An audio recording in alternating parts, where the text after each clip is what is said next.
What's up? What's up? Greetings, Redheads. Thank you for joining me in another edition of your favorite show, the one, the only Reds View. Of course, I am your gracious host, the one, the only J Red. Thank you, everybody, for joining me on today's broadcast. I haven't done a live in a while. I've mainly been doing clips, different things like that, man. But we are back in the building.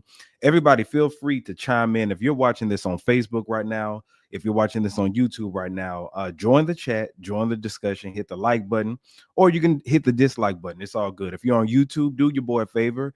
Respond to the super chat. Hit me up with the super chat. Send me some gifts. Send me whatever. If you're on Facebook, send me some gifts. We can get this thing cracking. You know what I'm saying? Shout out to everybody, my faithful subscribers, my new subscribers, and my new followers that are on my Instagram. All the new followers from Who Gave You a Podcast and the new subscribers from Who Gave You a Podcast that I do with CJ, man. Shout out to everybody who's been sharing the videos, who's been liking and commenting. It means a lot that you guys help spread the content, because when you spread the content, it helps the channel. It helps the channel and helps us in the long haul. You know what I'm saying? So if you're watching this on Facebook, do me a favor, hit the like button, and then do your boy a favor, just hit the share button. That's all you got to do. It's free 99. But if you feel like your boy's special and you want to contribute, go ahead, hit the Cash App or respond in the super chat. Thank you for everybody that's joining me tonight, or this afternoon rather. Now, what took place yesterday? What took place yesterday? We saw the epic battle that nobody saw coming. This is something that we've always discussed since I was a kid, back in the 90s. You know what I'm saying? The 99s and the 2000s. We've always envisioned there being a big like a battle. Who was better? No Limit or Cash Money? Who had the best producers? Who had the best songs, the best albums? Since these labels rose to prominence, you know, like the late 90s, when Cash Money had got the upper hand and stuff, it was a battle. Are you team No Limit or you team Cash Money? Now both of them are legends, both of them are legendary. But the thing is, a lot of people were counting No Limit out. A lot of people were counting No Limit out. And let me just tell you something. I got my camo on. You already know I got my camo fatigue on right now. We did a live stream yesterday when I was with CJ from On Deck TV, Who Gave You a Podcast, plus Dead End Hip Hop. We were all there together. So that was like 3 hours. We watched the whole thing. So if you want to see the reaction, I need to put it in the comment section. But go to YouTube, go to Dead End Hip Hop, or you can go to Cultureless Theory. Is there if you just want to see it after this. But I'm gonna put the link. Y'all make sure y'all remind me too. But we had a great time when we were watching it live. The reaction, you got to see it. A lot of stuff was going on, but altogether, people were counting No Limit out. And let me just say something. I was right. I told y'all that No Limit was going to get Cash Money. I knew No Limit were going to be these winners, and I wasn't wrong. Okay. But on tonight's broadcast, we're going to talk about, why did Cash Money lose to No Limit? How did Cash Money lose to No Limit? See, this is the thing. A lot of y'all were counting No Limit out, and I know the reason why. A lot of people associate relevance with Cash Money, which rightfully so. When you think of Cash Money, you think beyond just the old school Cash Money. You think about Nicki Minaj, Drake, Young Money, right? That wasn't going to happen in this verses, nor did I want it to happen. But also, counting Drake and Nicki and Young Money out, a lot of people associate relevance with Cash Money because Cash Money got popping in the 2000s, late 90s for sure, but they rose to like dominance in the 2000s, from like 2000 to 2001 for sure. That Cash Money took over for the 99 in the 2000s. Juvenile put out 400 Degrees and the rest was history. Okay, No Limit was barely hanging on, but Cash Money was just pumping out hit after hit after hit from the Hot Boys, Big Timers, everybody, Individual, everything. You know what I'm saying? So 2000s feels more relevant, even though the year 2000 was 25 years ago. It's still 2000 on up. You associate No Limit with the 90s, which is the 1900s. While that's good, you get stuck in a box if you were on in the 90s and you didn't really make hit records in the 2000s. So people just kind of group you with that. So since they're affiliated with the 2000s, that's when a lot of these new people started listening to hip hop more. Hip hop started selling more albums and all this other stuff. So that's the reason you counted them out. But what people forgot about this verses is that it's not just hit for hit. It's about stage presence. It's about what you're wearing, your presentation, who you got with you, what guests that you bring out. Overall, we seen this happen because I was one of the ones that counted out the locks when it came to Dipset. But the locks didn't even really, it wasn't even about hit records with them. They did like a rap battle and embarrassed Dipset. Just because you have bigger commercial songs or bigger commercial success doesn't mean that you're going to be the victor. Now, this is the thing also, people forgot how hard No Limit Records went in the 90s. There was a point in time where No Limit was super dominant. They were more dominant than Cash Money was because they had a deeper roster.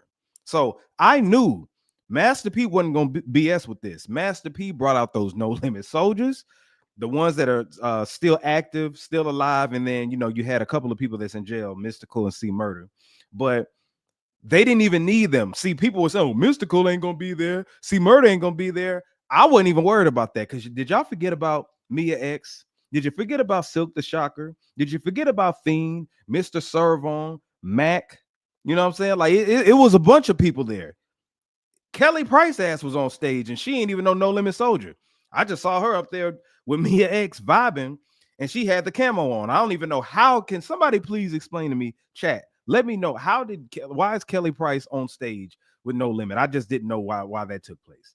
But anyway, we're gonna do a recap of everything that happened. Now, the first thing I want to cover, because I'm gonna go song for song, round for round, why I feel like No Limit won, and like a lot of people feel like they won. Because we the people decided, but it's not like a grading scale or anything like that where people take score in a official, like officially. This is really a versus is a celebration, but it can turn violent. You know what I'm saying? But the first thing people want to know is why wasn't this in New Orleans? Okay, the biggest L, not just from Cash Money took an L, but the biggest L was the Las Vegas crowd.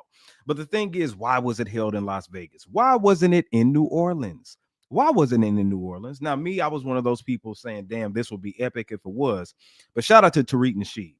Tariq Nasheed said on his broadcast yesterday the reason why he feels his conjecture on why it wasn't in New Orleans. And it made sense. You know that they're in New Orleans, you know that there was beef between Master P and Birdman, not to where people were getting get harmed or anything like that, but tension between them. We don't know what could have spilled over in the streets of New Orleans. Okay. No Limit is from Calio. Cash Money is from another, they two different projects. And you don't know, like, I'm not saying some of those people still live in the projects, but when you get in that atmosphere, if you think Bone and 3-6 got into it, just imagine No Limit and Cash Money, because there was real tension there between both camps. Like, this was the first time I saw Master P dap up BG, and even there was some tension between Birdman and P on that stage. You know what I'm saying? When P had said what he said and Birdman was saying something, Tamar Braxton had to take the microphone away from Birdman. I want y'all to go and peep that. I'm gonna play it in a little bit, but she had to take the mic away from Birdman because he really wanted to say something foul to Master P. But anyway, that is probably the reason why that didn't happen. Shout out to Trio 301. Shout out to Trio 301. Y'all make sure that you respond in the chat because we finna get heavy. We finna get heavy. But that's the reason, probably street politics. You don't know what could have carried over. My cousin may not like your cousin, and it could have been crazy. You know what I'm saying? But Las Vegas was neutral ground. Now, this is the thing. Even though Las Vegas was neutral ground, I feel like they still should have had it in the South. Why not Atlanta? Why not Dallas? But maybe Vegas hosting in the Complex Con had more money for it. Because I can tell you something. P and Birdman wouldn't have did this if they wouldn't have got a bag from it. This is Birdman. Birdman is still making money off of music today. NBA YoungBoy and stuff like that. So why would Birdman get that money? Shout out to Zero. Get up in here. Birdman was going off that GTV. You did. That's what a lot of people feel. A lot of people felt like that. But that's the reason probably it wasn't in New Orleans. Street politics and different things like that. That's just one of the reasons. But I feel like it could have been in the South. It could have been in Atlanta, Dallas, Houston, somewhere like that. Didn't have to necessarily be in New Orleans, but if it was in New Orleans, I think that would have been too much street hood stuff going on. Like, even though everybody's up in age, you got your young cousin that may be a little ignorant. You know what I'm saying? You got some that could happen. So I could understand the reason as to why that didn't happen in New Orleans. You said it seems the tension was more between Bird and P than any of the other artists in the past. Yeah, exactly. But that's one of the reasons why we wouldn't want to have it in New Orleans, because you never know what Baby's relatives, P's relatives could have done. New Orleans brings out that, like, they both represent the streets of New Orleans. So Calio projects, Magnolia projects, that tension could have just been there, and we don't know how ignorant it could have got. So that's probably the reason why. But anyway, let's get into tit for tat, round for round, who won what. Now, I think that Cash Money wasn't even close to winning. They won a couple of rounds, but it wasn't even close. I knew for one, with the Wayne stuff, but I'll get into that. But here's what it is. Let's talk about song for song, who we think won. And y'all can let me know in the comments if you think that I'm tripping, and let me know who you think won these rounds. But this is J Red's opinion. All right, so first, Juvie comes out to 400 degrees. They started late, by the way, but Juvie comes out to 400 degrees, and then P comes out with his No Limit Camp to No Limit Soldiers. No Limit Soldiers. I thought I told you. And I told people, I said, man, if y'all watching my live yesterday with a Dead End and everything like that, Culturalist Theory, I said that if Cash Money goes first, No Limit is going to win this by default. And I was right. But anyway, Juvie comes out to 400 degrees. P and them come out to No Limit Soldiers. They already win that one. Okay. No Limit wins. Then you had Still Fly versus Break 'em Off Something. I love Still Fly. Still Fly is a classic, but Break 'em Off Something, when that came on, the spirit, just that hood spirit, that street spirit came on. No Limit won that round. So that's two, right? Next, Cash Money does Project Bitch, and then No Limit does Freak Hoes.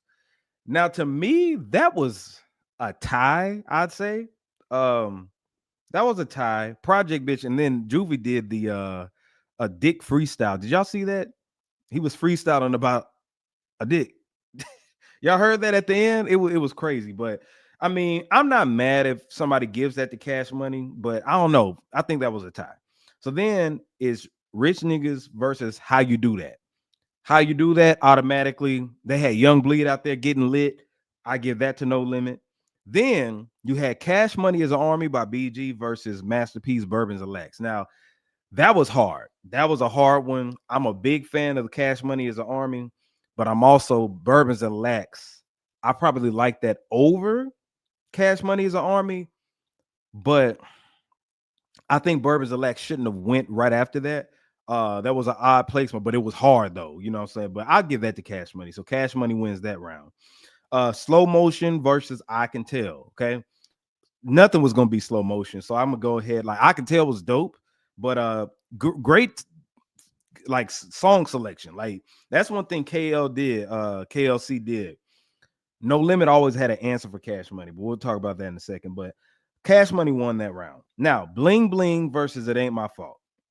The way the atmosphere was, man, that's tough. That's tough. I think that was a tie. Set It Off versus Mr. Ice Cream Man. Nah, I'm a good. Yeah, Ice Cream Man won that. Ice Cream Man won that against Set It Off. I love Set It Off, but Ice Cream Man's more monumental than that. Then you had, this is where it came into, man. Birdman started talking his ish, and then he played Number One Stunner. Master P came back and did Bout It, Bout It. Let's revisit that real quick. Let me show y'all this. This is how lit I was. This is when you could have just closed the screen, turned this verses off. Let's look at what happened with this. Now, this is my Instagram. Fair use, by the way. I'm going to just show y'all our reaction as this happened. All right. Fair use, by the way. Fair use. Hold on. This is our reaction last night. He said, there you go. You know I started that stuff shit, nigga. Well, guess what, nigga? I was uptown too, and I started that one jam. It's yours. I can never try that. All right, yeah. So I ain't gonna play the rest of the sound because I don't want to get a copyright strike. But when that happened, it changed the trajectory of this battle, and it was a wrap. You see how lit I was, me, CJ, QB, the whole camp. We was lit. You know what I'm saying? So, bro, yeah, and subscribe to Who Gave You a Podcast. But that changed the trajectory of this battle right there. That moment right there, I could have been done. But Bow to Battle automatically wins. And I love Number One Stunner, one of the best Cash Money songs. But man, Bow to Battle got that. Then they did Get Your Roll On versus Make Them Say The energy from Make Them Say made No Limit win that round. I Need a Hot Girl versus Chopper Style. Them girls got the twerking with Chopper Style in the audience. People forgot about that. I didn't forget about it because I be playing that record all the time when I DJ. So I Need a Hot Girl, dope song. But Chopper Style just makes the women just lose it. When it come to twerking, they were twerking. They wanted to bust it wide open in the audience. So I'm gonna give that to No Limit. And then this is the bad news. So 1, 2, 3, 4, 5, 6, 7, 8, 9, 10. So yeah, this is the bad news because really I knew that it was supposed to be 10v10, 10 versus 10 songs, and then they had to cut it short.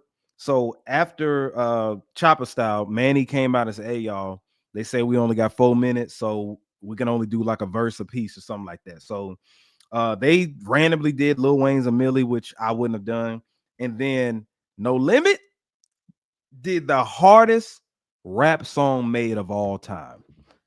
The hardest rap song made of all time. Down for my niggas.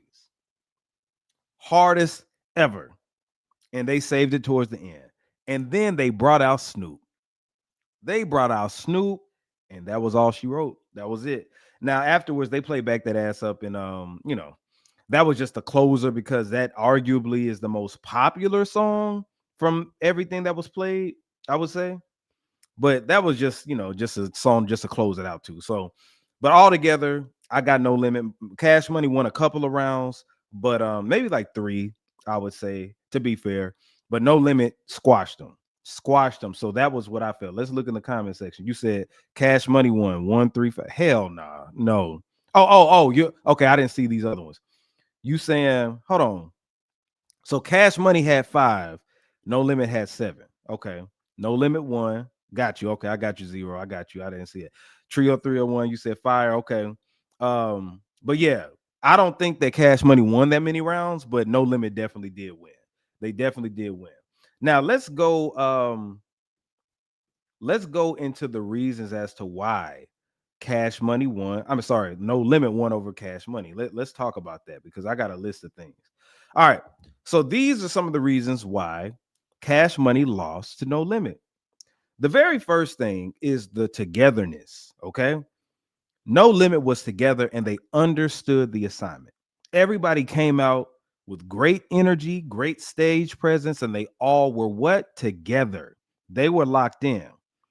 It felt like Master P rounded up all his soldiers and let them know, hey, this is what it is. I'm the colonel, general, whatever you want to call him. I'm the colonel of the mother tank. Like it felt like it was a blast to the past, to 1998.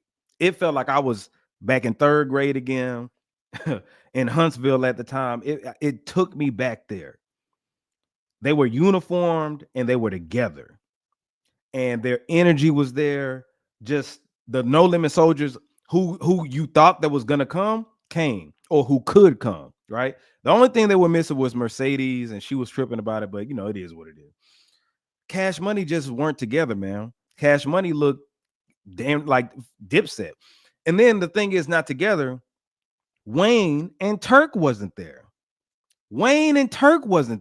Now, I know some people saying, man, they didn't really need Turk. Yes, they did. They already have a smaller camp anyway. It was 5. I want you to realize it. You didn't realize it until you actually visually saw it.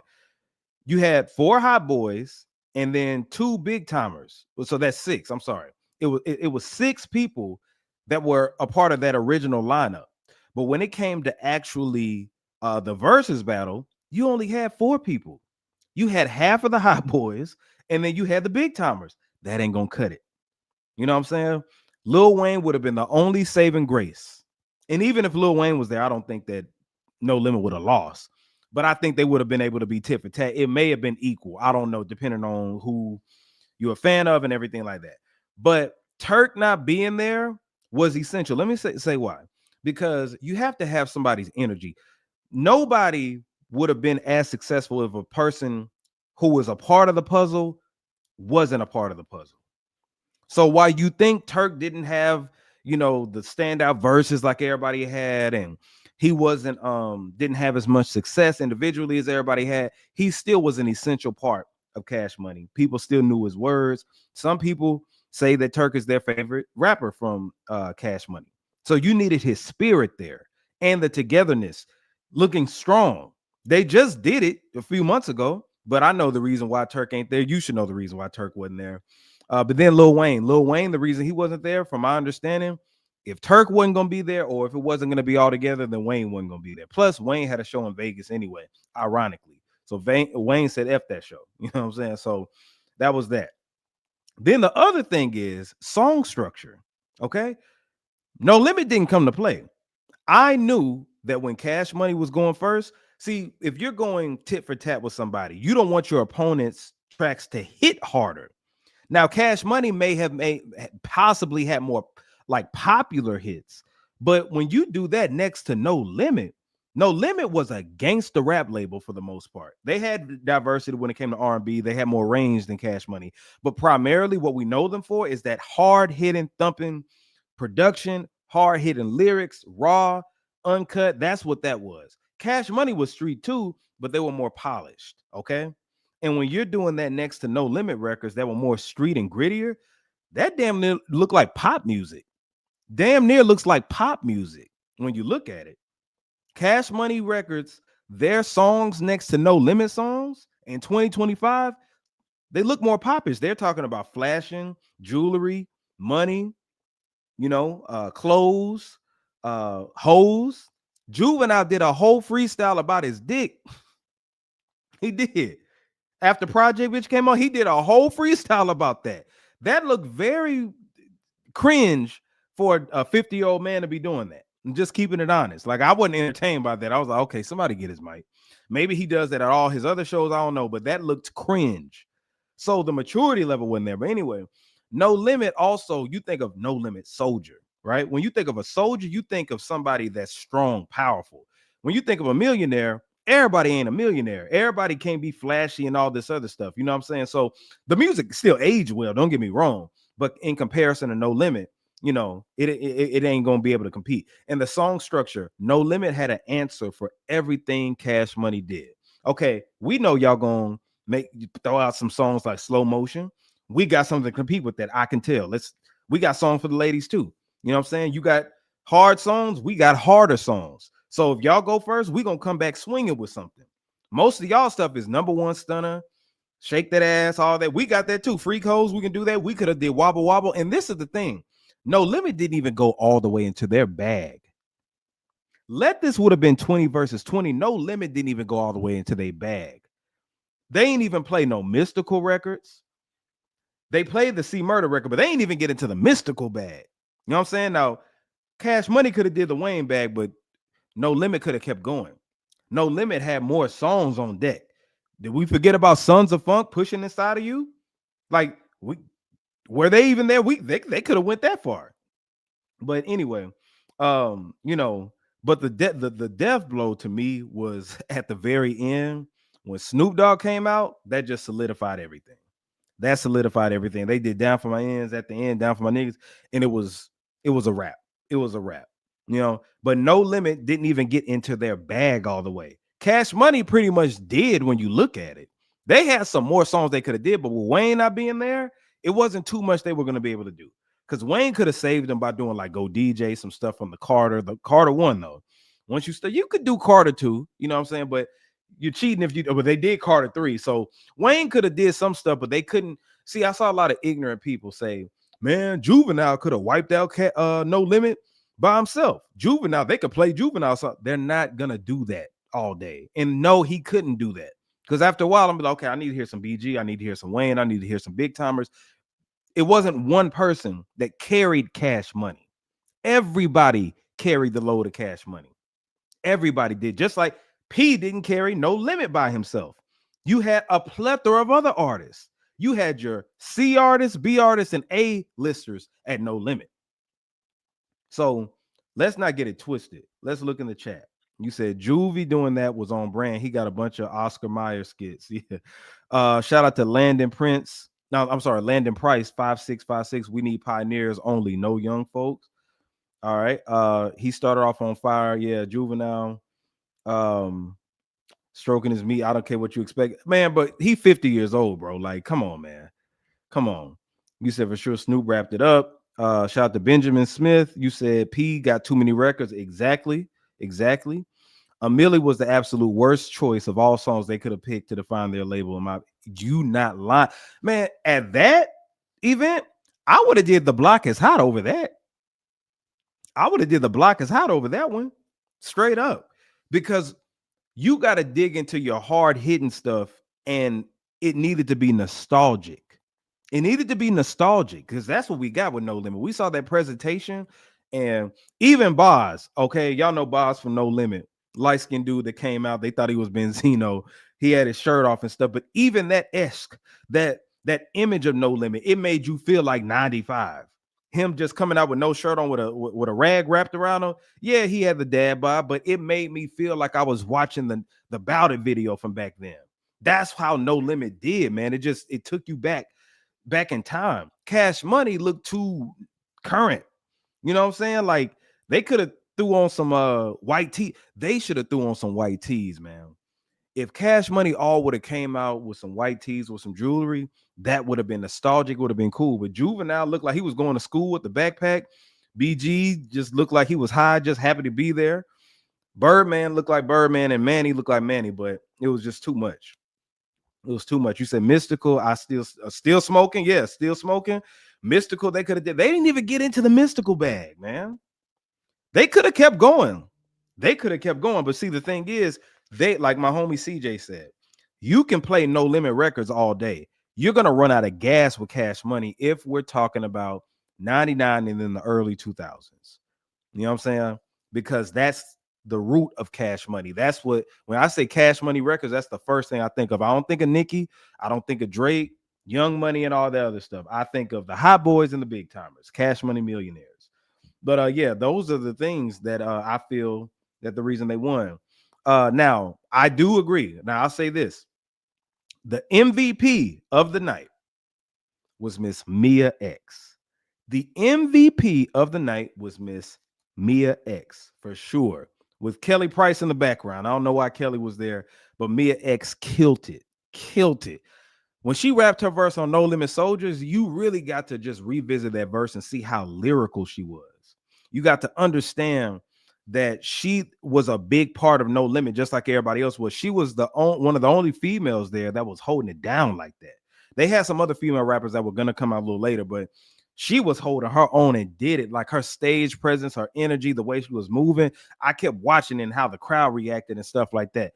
Man, Mia X, top 10 female rappers of all time. If you don't believe me, ask you better go ask your mama.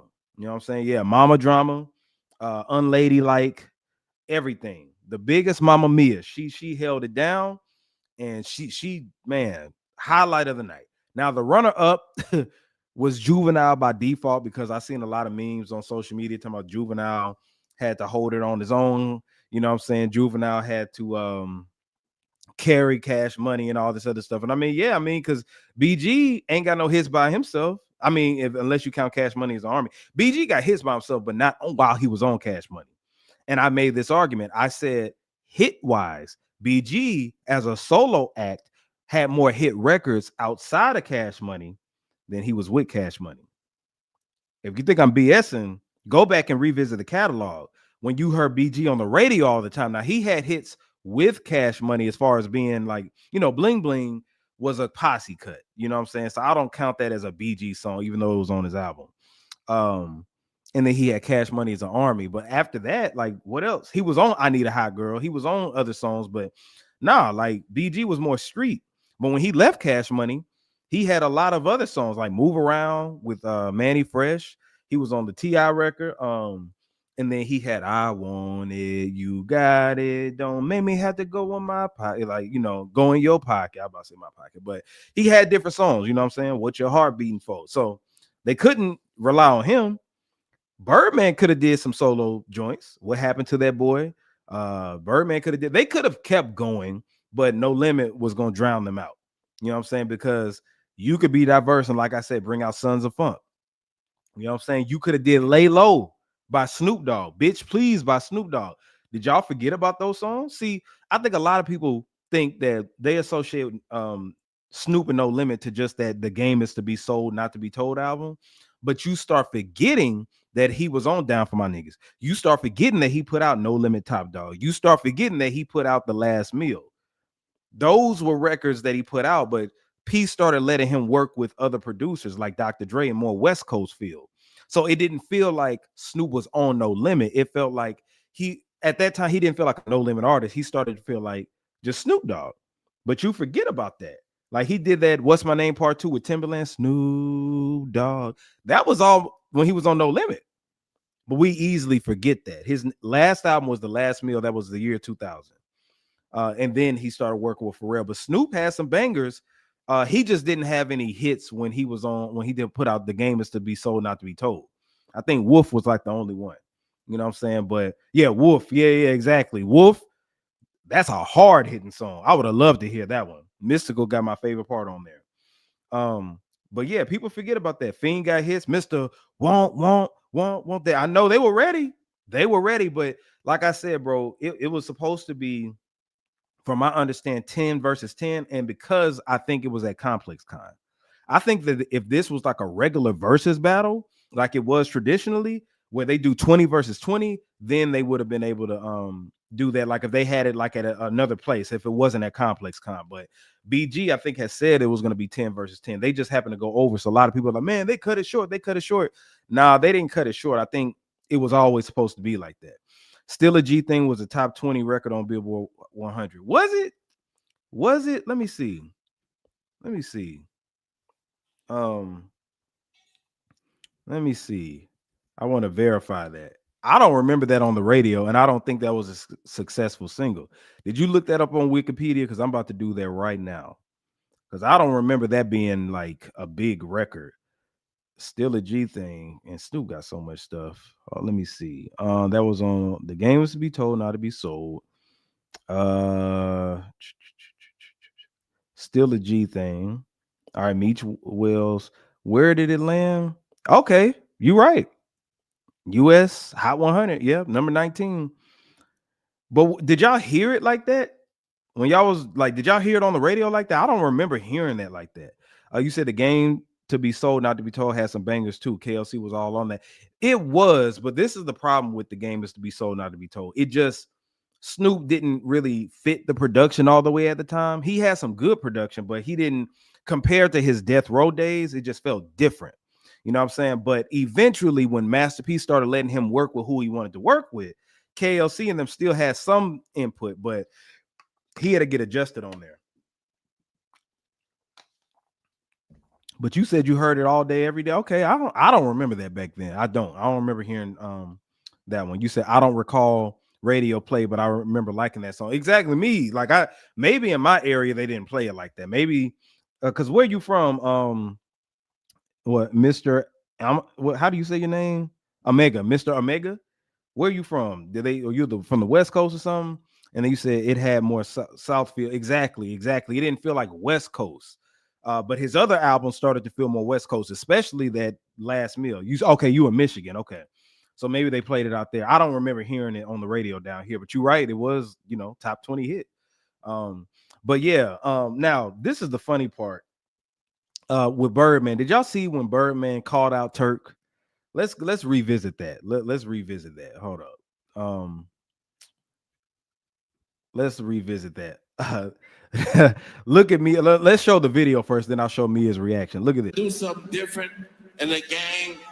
I had started this shit young. All right, fair use, by the way, fair use.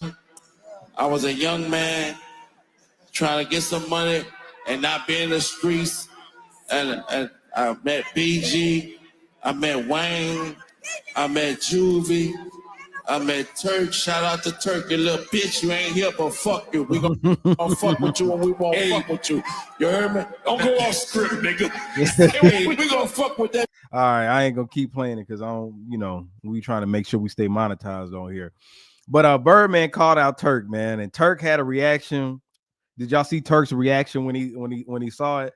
It was funny, but this is the funny thing, man. I don't know if people know why Turk wasn't there. But let's talk about that. Let's revisit what happened. So Turk has been out of jail for like the last 15 years, 13 years, however many years it is, 13, 14. BG just got out 2 years ago. Friction between Turk and BG happened when BG just had first got out, but then they calmed it and they did like a few reunion shows and everything like that. But Turk put out a album called Joseph. If you watch Beehive Radio, Beehive ATL, I watch that all the time. And Turk is his co-host, one of his co-hosts on there, him and Wicked and everything like that. So Turk has been promoting this album, and when he promoted his album, because it came out shortly after Carter 6, I want to say it came out this past June, right? Yeah, June or July, I forgot. But Turk kept talking about Joseph, and then his promo for it was, "I have the best album of the Hot Boys that dropped this year." He said that he got a better album than Wayne with Carter 6, and then he had a better album than BG. But he doubled down on BG. And soon we knew they just got into it. And then Turk had threatened him online on his live. It started at first, it felt like friendly competition. Then it just got serious. They started dissing each other. And then Turk got his ass kicked off of the Cash Money Millionaires tour, right? He said it was because they were trying to renegotiate how much he was getting paid. And then they said that he was a security risk towards BG, which by default, yeah, like you threatening me. So BG honestly is the most valuable artist when you're looking at them. So Turk talked himself out of a bag. So now that happened, Turk tried to paint the narrative that that's a promoter thing and not a Cash Money thing. You think that Cash Money was happy about that?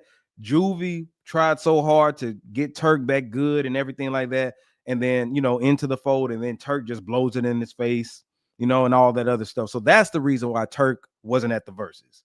Birdman and them was like, "Hey man, we don't want no drama, whatever." So that's why he said you little bit. And this is the thing, he called him the B word, but that's how they talk in New Orleans, from my understanding. They call each other that. They'll quick, like we use the N word, they use the B word a lot over there to men. Now, where I'm from, you can't just be calling everybody that. You know what I'm saying? Like men that. Women call each other that, and men call women that when we get mad and shit like that. But that's it. So that's why he's not on there. You said if you revisit Birdman calling out Turk, you might as well pull up the 106 Park interview of Wayne saying he's the only one that kisses baby. Yeah. I thought Baby said he's the only one that kisses Wayne or something like that. Yeah. You said they got a definite unique exactly. Friendship and relationship. You said Birdman don't like Turk because he talked too much. Drink Champs, he was talking about Baby not paying him, but this was after Baby had already paid him at that point. Sure did. Gin and Juice 2. That was a straight song from The Game Is to Be Sold, Not to Be Told. Also, Baby already said BG, Juvie, and Wayne can't do no wrong in his eyes. Yeah. He got a, bugging his ass about Turk. And Turk just talks himself out of money. There was another way I feel like he could have promoted Joseph, y'all get Joseph and all this. But why wouldn't you say I have a better album than everybody this year? I got a better album than Kendrick. I got a better album than Drake. What you could have did that, but you emphasize BG. But you know what the real reason is? This is the real reason Turk and BG keep getting into it. It's because Turk is jealous of the love BG received when he got released from prison. It's because he's jealous and salty about the love that BG got, the welcoming arms, and the $1 million in a bank account that BG got when he came back from prison. You remember when Turk got out? That was back in what? When did Turk get out of prison? Like 2011, 2012, something like that. When he came out, he had to take Birdman to court. It wasn't a private jet waiting for him and a Rolex waiting for him and $1 million waiting to get in his account and all this. Hell no. Nah.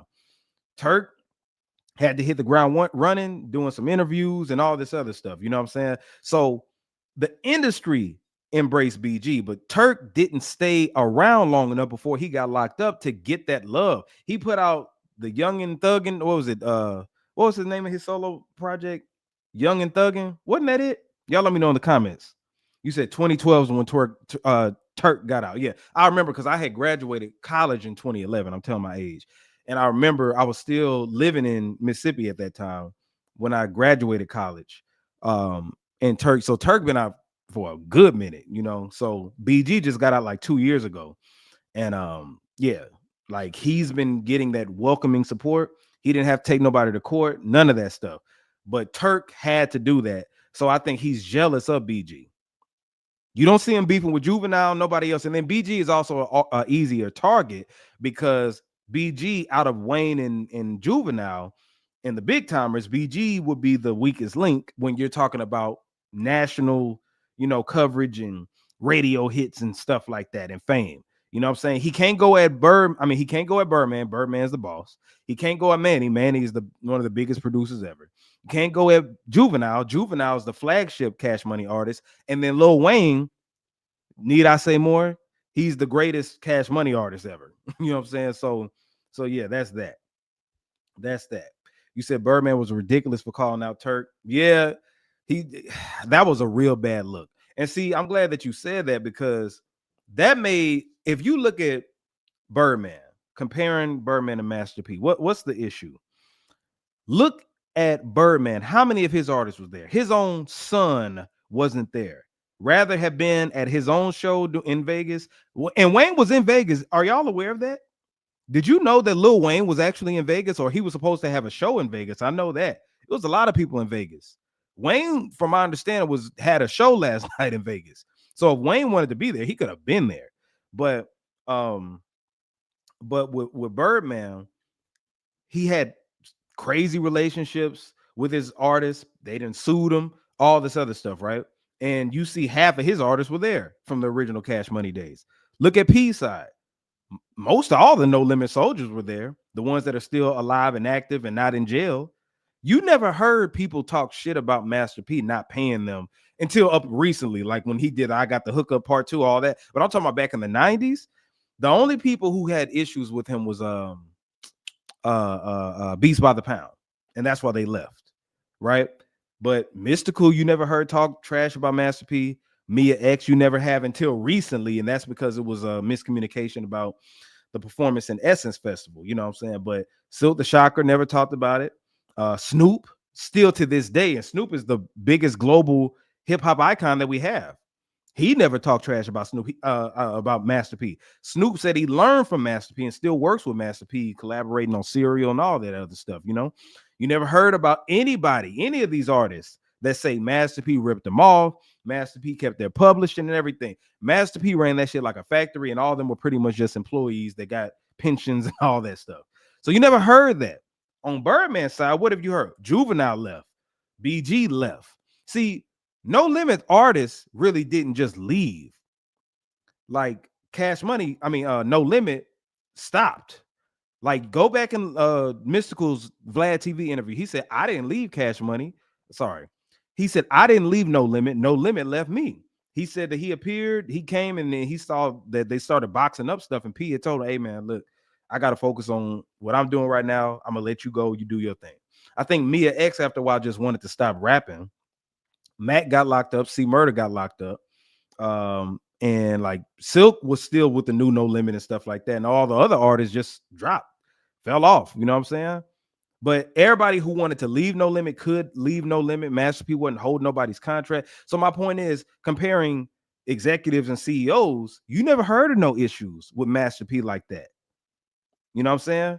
Except a couple, like maybe one or two people. But other than that, you got Mercedes just last night. Y'all saw Mercedes mad, talking about some, I don't give you permission to perform my song. You didn't invite me to the verses and all this other. Shut up. I'm like, shut up. Like, whatever. So she's mad. But yeah, you never heard about that. Birdman, on the other hand, his own son, Lil Wayne, wanted to leave, and he held Carter 5 from him and all this other stuff. The bus got shot up and all that. You know what I'm saying? So in comparison, P was the better businessman with his artists more than Birdman was. Even the producers.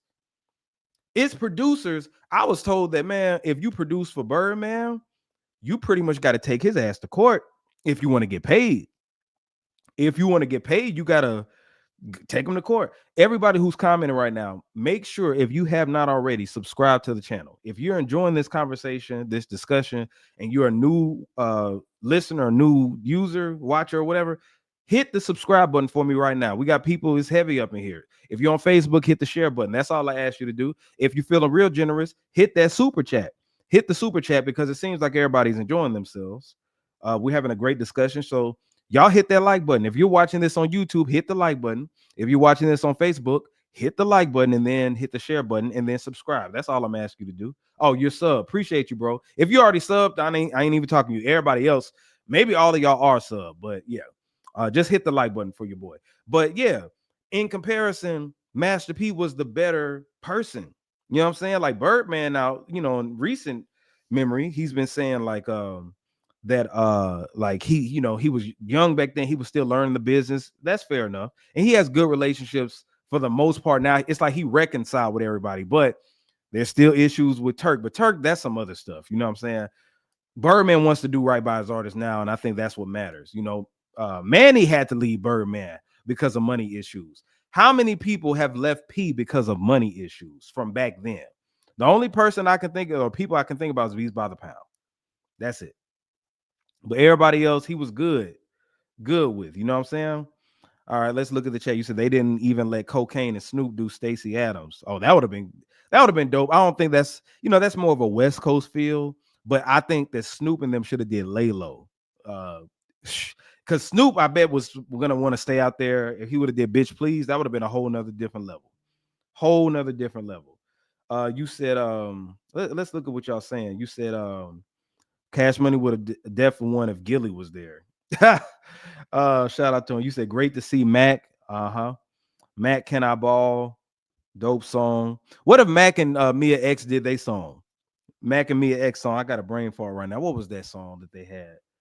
Damn, I forgot what it was. His single. He said Pimp C got pistol whipped by P and never spoke down on him again. Hey, and I got the book. Where's Pimp C's book? Okay, it's over there. I read that book. Did y'all know that happened? Let's speak on that, Zero. Pimp C was talking trash about Master P. You know what Master P and them did? And they ain't even allegedly. I mean, shit. Pimp C talked about it. I read Pimp C's book. Man, I think Pimp had got it was a hotel or something like that, and a girl walked him up to his hotel room. He think he about to smash on something.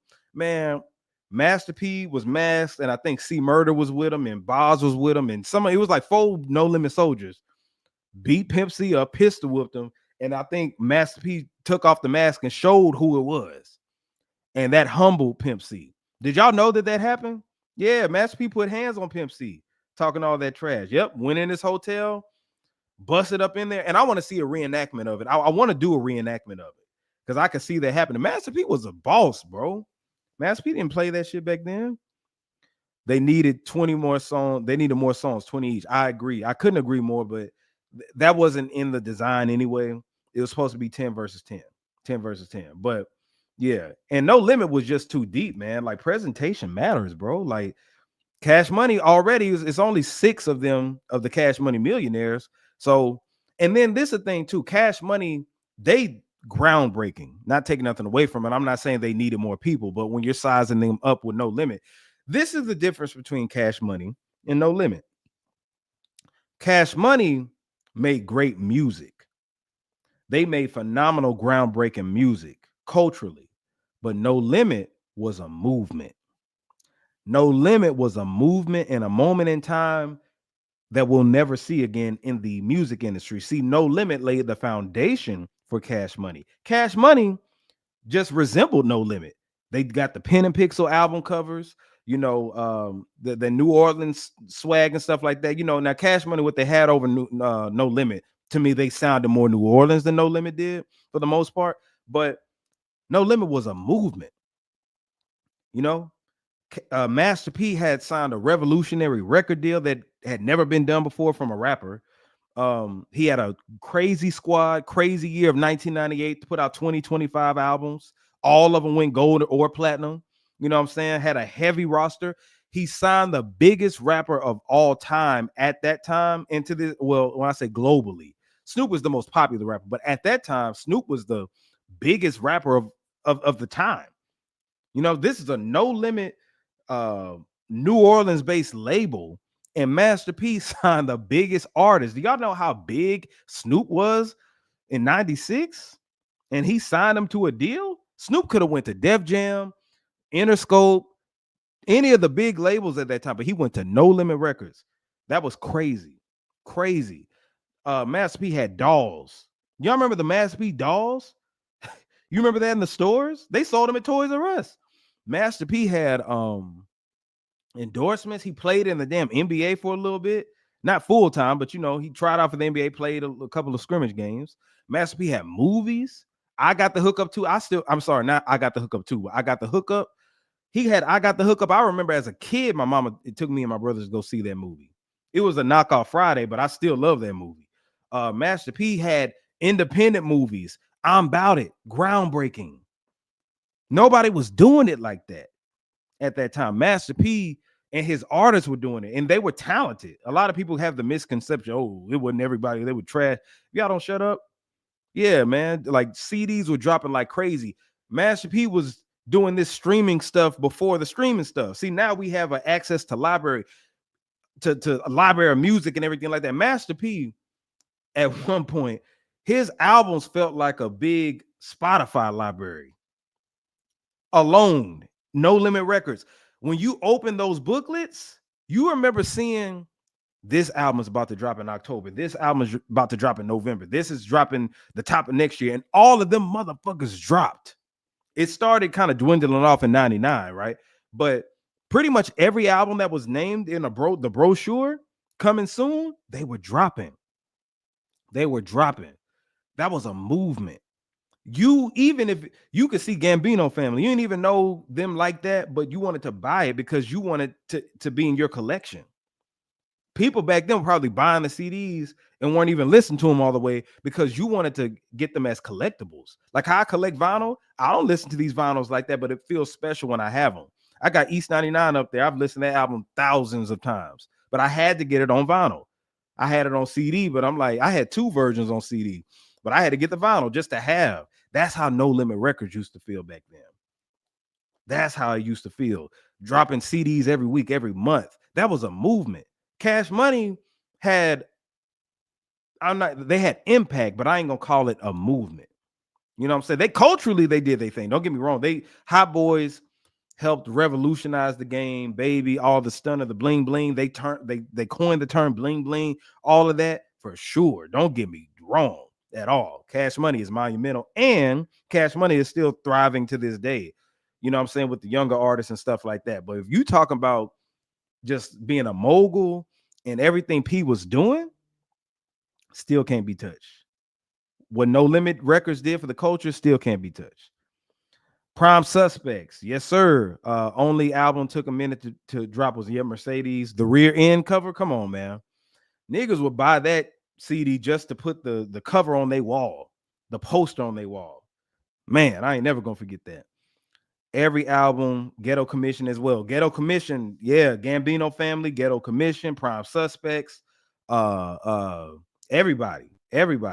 It felt like a collector's item getting those CDs. Exactly, man. The Foolish movie, Hot Boys. I hated Hot Boys though. Good storyline. Silk was a terrible actor though. Yeah, his soundtracks went. The I'm Bout It soundtrack. I got the hookup soundtrack. Come on, man. Come on. But what y'all let me know in the comment section too. What was a song that they didn't perform that you felt like they should have performed from Cash Money and No Limit? What was a song you felt like they should have performed but they didn't perform? I could say this. What I really, really wanted them to perform, and y'all know I'm a big Bone fan. So Trio, you probably know where I'm going with this. I really wanted to see Hook It Up. I wanted to see Hook It Up. That's number 1 on the soundtrack to I Got the Hookup. That shit was so hard. That was so hard. I knew they weren't gonna play it. And Bone was in Vegas too. Man, I forgot they didn't do High. They didn't. They didn't do Juvenile High. See, that could have won around. Damn, they didn't even do High. Damn, let me text CJ and let him know that. Do you realize they didn't even do High? Damn. Man, I just texted my homie CJ that. Trio, I ain't even think about that. Untamed Gorilla, that would have been dope. You said The Last Dime, okay. Man Right Here, man. I was waiting on that one. I thought they were going to end up playing that one for sure. You said Light It Up. You heard Last Don, yep, for sure. Um, Wolf. Whoo! If Snoop would have did Wolf, man, I needed 20 versus 20, bro. They could have went so many ways with this. Wolf, that would have been cold. You said Cash Money never had shit. No Limit, Hot Boys. Where the hot girls at? Right here, right here. Whoo, that would have been cold. That would have been cold. Uh-oh, I see some more. You said Master P should have did his song Ghetto Dope from the gate. Make crack like this. Still smoking. Still smoking. Now, I was listening to Still Smoking yesterday. No, let me see, not the first smoking, but the Still Smoking that was on Ghetto Fabulous. Ghetto Fabulous. Y'all remember that one? Mystical, that's an underrated song. And I know it's to me, that's an underrated album because Mystical was killing it on there. Creatively, that was a good song. The man talked about smoking weed at a hotel and hotel security allegedly knocking on the door, but he opened up to find out that it was a young dude trying to get some weed from him and then just kicked his ass out. Like that was, do y'all remember that song? Hootie Hoo. Hootie Hoo, man. That's a song. They could have went so many ways, bro. Listen, all the songs that y'all naming for No Limit would have slaughtered Cash Money. Y'all not really giving me Cash Money songs that could have rocked No Limit. You said needed Wayne to start with Cash Money Millionaire, See Murder. Fuck. You know what? You know what? Another one. Oh no, they did See Murder. Joe, shout out to Joe. They did see Murder. Down for my niggas. They did that. They should have did a Kick Dough. A Kick Dough and let Bun B come out. And I'm mad Bun B didn't come out on Break 'em Off something. I'm mad Bun B didn't come out to Break 'em Off something. Let Me Hit It. Man, I was listening to that yesterday. that song cold as hell. I said a Kick Dough. Said a Kick Dough. Shout out to Lil Joker. He did that featuring Mac. I'm quite it's a Silk fan. You said quick note, Spitter never spoke about his 504 experience in negative light. He alluded to Cash Money not being best for his creative direction, not as embraced as vocalization of Dame. Okay.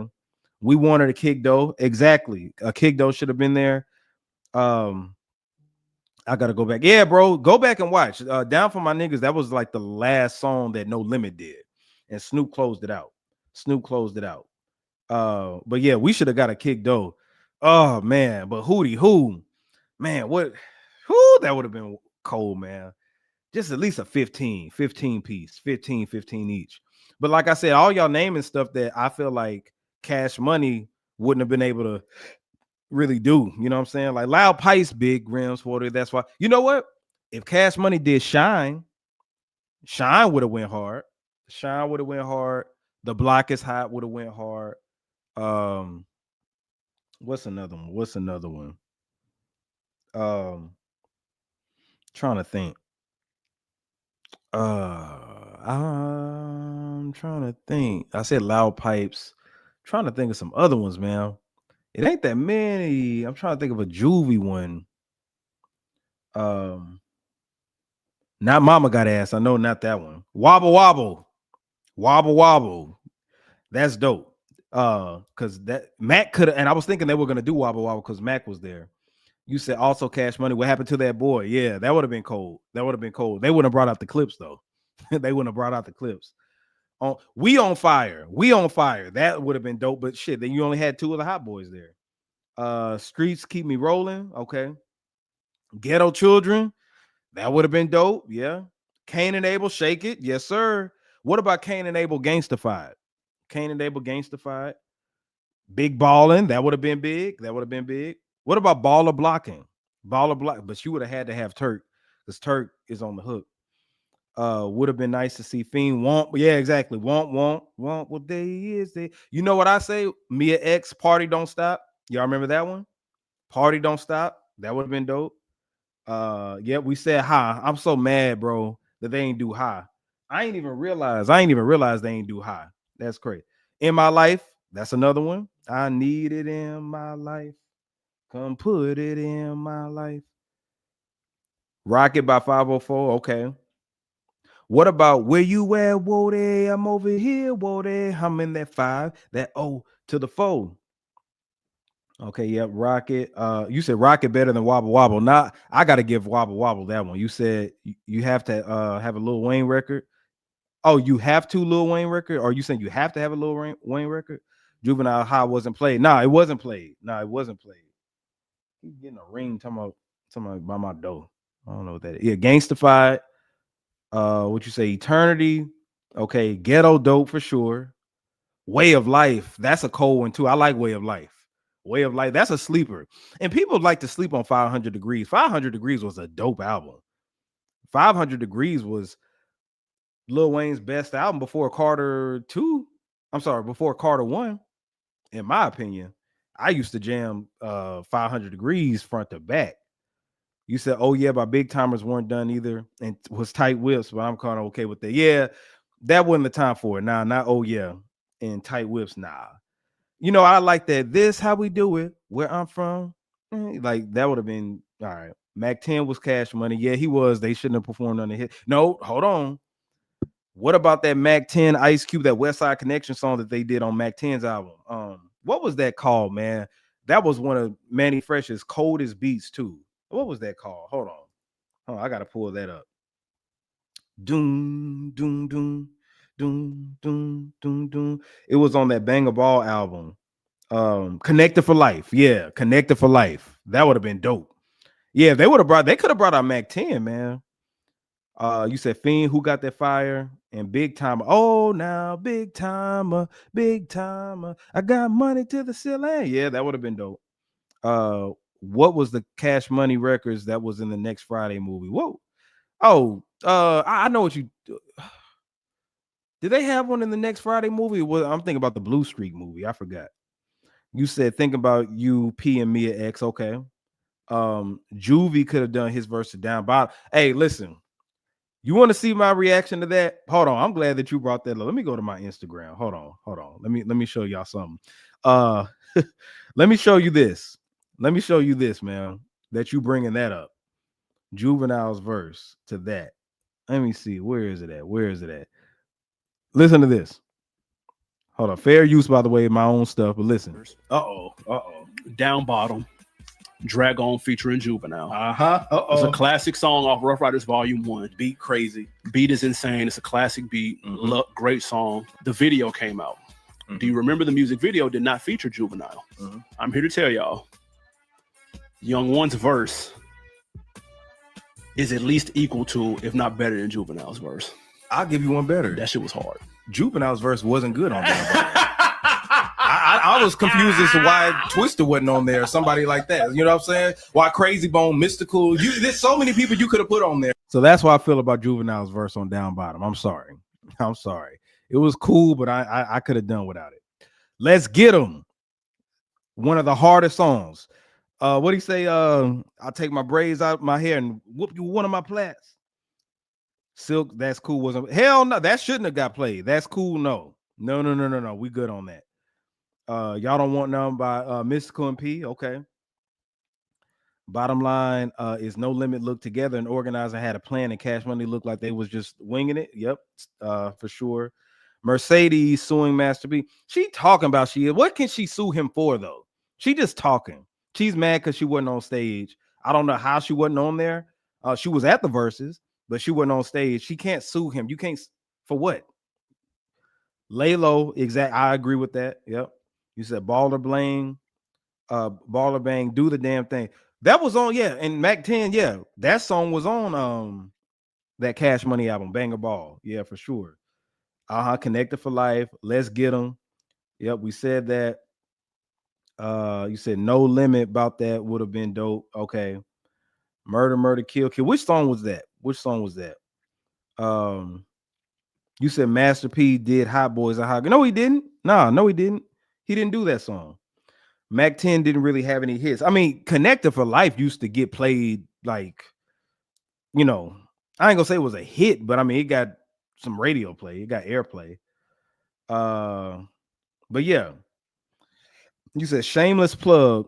Me and Fiend have a song together called Take It Outside, also featuring YBL Sinatra. Oh, you got a song with YBL? That's Busy Bone's son, by the way. Hey man, post that. Or send that to me. DM me that. I didn't know that. Send that to me. I want to hear that. Shout out to Fiend. You said name of that Cash Money song from Friday. It was called Good Friday. I don't remember that song. I don't remember that. Hot Boys Riding. That would have been dope. Now we did say Hootie Hoo. Yep.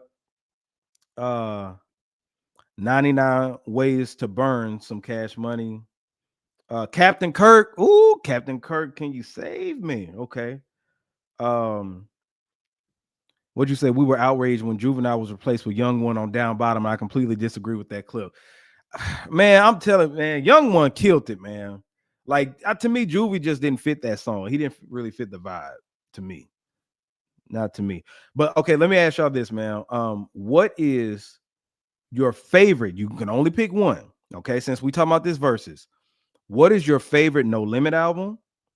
And what is your favorite Cash Money album? You can only pick one of each. Everything.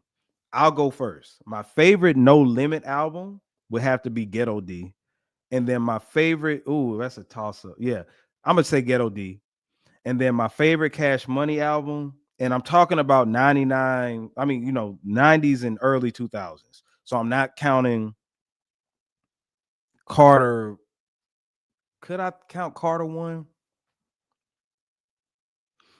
It's a toss-up. If I'm counting Carter 1, because I feel like once you get to Carter 2, that's outside. I would say if it ain't 400 degrees, it would be Carter 1, but I say 400 degrees. So I'm gonna say 400 degrees for Cash Money, Ghetto Dope for No Limit. Y'all let me know. Okay. So Cash Money, you said 400 degrees, No Limit, My World, My Way, Silk the Shocker. Niggas be sleeping on that. They be sleeping on it. You said Mia X showed out. Yeah, I said Mia X was the MVP automatically. Mia X got her flowers. She got her flowers. You said, okay, so Ghetto D for No Limit, Block is Hot for Cash Money. Okay, Block is Hot. 504 Ballers introduced me to Spitter and showed some resilience outside of their prime. Yeah, 504 Ballers. Yeah, I remember that. Who said he wants some boy? You don't want none. Yeah, yeah. That would have been dope if they would have did that. There's so many ways they could have went. But so far, we got a couple of people. Y'all let me know favorite No Limit album, favorite Cash Money album. Because Ghetto D seems to be like one of the general consensus. But you said My World, My Way by Silk the Shocker. That's interesting. And Silk the Shocker has some bangers. That damn Shocker album, that was dope. Silk put out some dope albums on there, man, for sure. All right, you said No Limit, the Crime Family. Okay. Cash Money, BG, Chopper City. Okay, all right. Crime Family was dope for sure. Lil Wayne, Lights Out, and then True to the Game, double disc. Shout out to the double disc. This is interesting. Only God Can Judge Me, Master P, Juvenile, 400 Degrees. Interesting. All right, Soldier Slim. He put that Soldier Slim was hard too. What was the name of that album? Too Raw. Give It to Him Raw. That's what it was. You said, yeah, True to the Game. Yeah, Trues to the Game. That was hard. All right, Lil Joker. Shout out to Lil Joker. You said 400 Degrees, Charge to the Game. I'm not mad at that. I'm not mad at that at all. It seems like most people would say 400 Degrees for Cash Money. 400 Degrees is the best album that came from Cash Money. Period. I can go all the way to Drake and Nicki and Lil Wayne. I'm just saying, out of Cash Money's history, I don't think no album hit harder than 400 Degrees by Juvenile. It's just that essence that they were in. I don't think it can be duplicated. All right, shout out to Rain 4804. You said No Limit, Mia X, Mama Drama. Okay, Cash Money, 400 Degrees. Interesting. So a Mia X album is your favorite No Limit album. Mama Drama. Okay. 400 Degrees. Everybody's saying 400 Degrees. But what I'm noticing, a lot of people are saying 400 Degrees, but No Limit is so many answers because it's with so many artists. It's kind of proving my point that they had a movement. 500 Degrees was hard. 500 Degrees was hard. You could play that shit all the way through, to be honest. 500, because people like the Block is Hot was cool. Lights Out was cool. 500 Degrees was really dope. You said unpopular vote, but I actually love Made Man. Yep, a lot of people love Made Man. It ain't just you. Charge It to the Game did have some bangers. You said I can't Okay, so Zero says I can't pick a Cash Money album. It's a tie between Carter One and Young and Thug. Young and Thuggin' for real? You like Young and Thuggin'? Young and Thug is one of your favorite Cash Money albums? That's interesting. Okay. All right. You said most overlooked and underrated No Limit album that I had no expectation exceeded my Big Ed the Assassin. I'm your soldier. Every soldier needs some thug love. That was dope. Max Shell Shock. Yes, sir. Yes, sir. Okay. You said my pick is based off Nostalgia Zero. You said they didn't have one song from Charge to the Game, and that was a classic. They didn't do one song. Yeah, they didn't. Now, this is my gripe too. I don't like It Ain't My Fault Part 2. I like the hook to It Ain't My Fault Part 2, but I like the original It Ain't My Fault. I hated Silk's verse on It Ain't My Fault Part 2. You know, that felt more commercial. The first one felt more raw. You know what I'm saying? Sometimes I'm in camouflage, sometimes I'm in all black. Like on that one, here's the beginning verse. Like, niggas want to start shit? No, they can't finish. We're going to war. No. Like he just, that's the epitome of him not being on beat, whatever y'all say about Silk. For sure. But they didn't do that one. What'd you say? And I guess because of my age, I was bumping Romeo first album. I ain't gonna lie. At its time, I mean, yeah, Romeo was a star, man. Like it wasn't bad. I mean, he had that soldier. What was it? What was that? What was it? Little Soldiers Need Love. That was dope. Skullduggery, Where You From? Dope album. A sleeper. Okay, Richard, you said sleeper, No Limit, Prime Suspects. Yes. You know what another sleeper was I was listening to today? Gambino Family. And for all my No Limitologists, I want to give a plug to CJ, Culturalist Theory. If you go to Culturalist Theory, let me show you how to get to it, because he does some real good content when it comes to No Limit. Let me show y'all real quick. He puts out like the top rankings of like No Limit albums and stuff like that. And let me share my screen with you real quick. Y'all go make sure that you tap into this page and subscribe, because like this, discover the hidden gems of No Limit's forgotten albums. He got like top 10 No Limit forgotten albums. Here, this is our live stream yesterday. We had a lot of people join in. Top 10 most underrated No Limit albums. He got like stuff like How to Turn Fiends album to a classic, How to Make Ghetto D a classic, which it was. But like the filler songs he takes out and stuff like that. But Culturalist Theory, y'all make sure that y'all follow them, man, and subscribe. He got a lot of these No Limit ones. Look at the ones right here, like the 1998 No Limit albums ranked worst to best. Y'all make sure that y'all go check that out. And also, while I'm on here, let me show y'all this too. Because me and CJ have a podcast together called Who Gave You a Podcast. Shout out to people who are subscribed to that already. But if you're not, you need to go ahead and go here. Go to who, because we have 602 subscribers now, but we got a plethora of different things that we talked about. Like I said, we didn't need Wale's verse on No Hands. Disturbing the Peace is the most underrated rap label. Just a bunch of stuff. We got a bunch of stuff on here. CJ said Bone Thugs only had 2 good albums, which is ridiculous, but we get a lot of great debates going on here. So just go to Who Gave You a Podcast and subscribe if you haven't already. But what y'all talking about now? You said everyone knew Romeo was a counter to Bow Wow. Mia X has a 5 mic verse on Trapped in a Storm off Ghetto Organized. I gotta check that. I don't think I heard that one. You said I'm subbed to both of y'all. Thank you. Did Ghetto Twins have a full album? They were on Rap a Lot, weren't they? Ghetto Twins weren't on No Limit or Cash Money. No, Ghetto Twins is on Suave House, right? Weren't Ghetto Twins on Suave House, or was it Rap a Lot? I forgot. But yeah, Mia X, man. Shout out to Mia X. She did the damn thing on there. And a lot of people see what I did like about last night's broadcast is that, see, we always salute Juvenile. Okay, you said they was on Rap a Lot. Okay, I knew I wasn't tripping. But we always salute Wayne as one of the greatest. Juvenile, excuse me, one of the greatest. Hold on, let me send this. Okay, you asked about PM. Hold on, let me show this video. Hey, PM, I'm on live right now. They asking about you. They asking about it. They said, where DJ PM been at? We got a lot of people up in here. Everybody shout out to DJ PM. I got to get him back on here. But yeah, one thing I wanted to say is that No Limit has such a heavy roster that a lot of people got forgotten about, unfortunately, due to jail or the fact that they were just kind of stuck and labeled the 90s rappers and everything like that. So it just fulfilled my heart to see Mia X get her flowers last night. She's because when you think about the Mount Rushmore female rappers and the top female rappers, they never mention Mia X. Now I know Mia X didn't have the biggest records. I know Mia X didn't have the notoriety as other female rappers, but at that time in 98, it really wasn't that many females messing with her for sure. So Versus highlights people that were underrated. Versus highlights the movement people had. Now we've seen the No Limit Chronicles and stuff like that. Master P gets his flowers for sure, but I don't think his artists, all of them get their flowers. I hear BS like No Limit really didn't have talent. The only talent they had was Mystical. The only talent that like P wasn't a good rapper.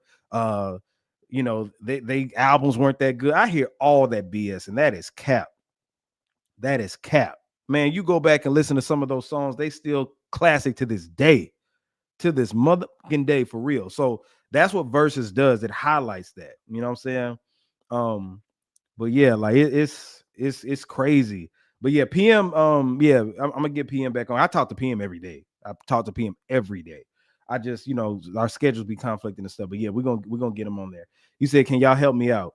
What is the name of that Soulja Slim song where he says some of these hoes I used to holler at feeling played say I don't get paid attention to more money going to my head?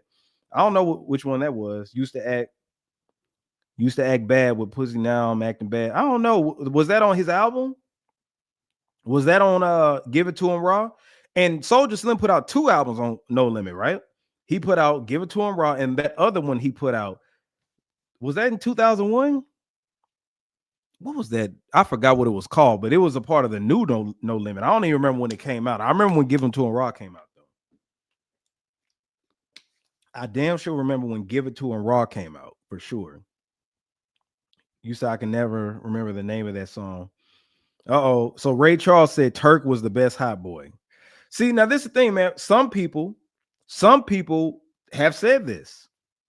Now, Ray Charles, I want you to explain, why do you feel that, okay, it was 2001 Streets Made Me. Thank you, Trio. But why do you feel like Turk was the best hot boy? Why do you feel like he was?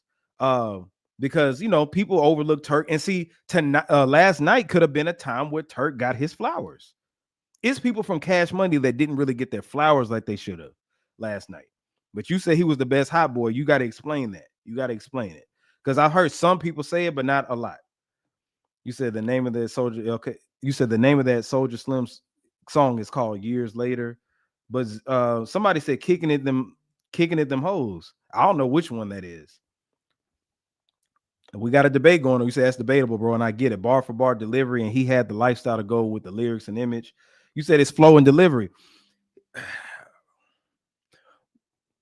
I say Juvie. To me, Juvie is just the best overall during that time frame, at least. And then eventually Wayne became the best. Wayne and Juvie were kind of my favorite. When I was a kid, I think Lil Wayne was my favorite because I could relate to him more. He was just 16 at the time. And Wayne was low-key a child star. Low-key. But yeah. I think that Wayne was my favorite at that time. Turk was good on features. They forgot to mention, but RIP Fifth Ward, Webby, yep. Now, some people, did y'all expect UNLV to be there? UNLV? But I don't think UNLV, do they get along with Birdman now or what? Do they get along with him? UNLV wasn't there because Cash Money could have went to that, but everybody wouldn't have known who UNLV was, unfortunately. But yeah, and if you haven't, we're having a great discussion because we got over 100 people up in here right now. Make sure that y'all subscribe to the channel. But let me say this. Another reason I put Master P, I say Master P is the best mogul of all time. The best mogul of all time. Now, I know he got out the music game, but when nobody has been revolutionary like what Master P did. He took what Jay Prince, Eazy-E, Dr. Dre and them in Death Row. He took what everybody did and just killed it, you know, and he was pretty much independent. But one thing that I ain't never gonna forget that Boz said that Master P did. Y'all remember on No Limit Chronicles when he said that they were meeting at Priority and they were trying to not have him put out 20 albums in 1 year, 25 albums. They were like, that's too much. You know what he said? Y'all think white is right. Y'all think white is right. And what did y'all say goes? Forget that. I'm gonna do that, put out my artists, whatever like that. And Boz said when he left, and Boz, for those who don't know, light-skinned guy. And yesterday he had his shirt off and stuff like that with the rag wrapped around him. But he said that was the most gangster shit he had ever heard.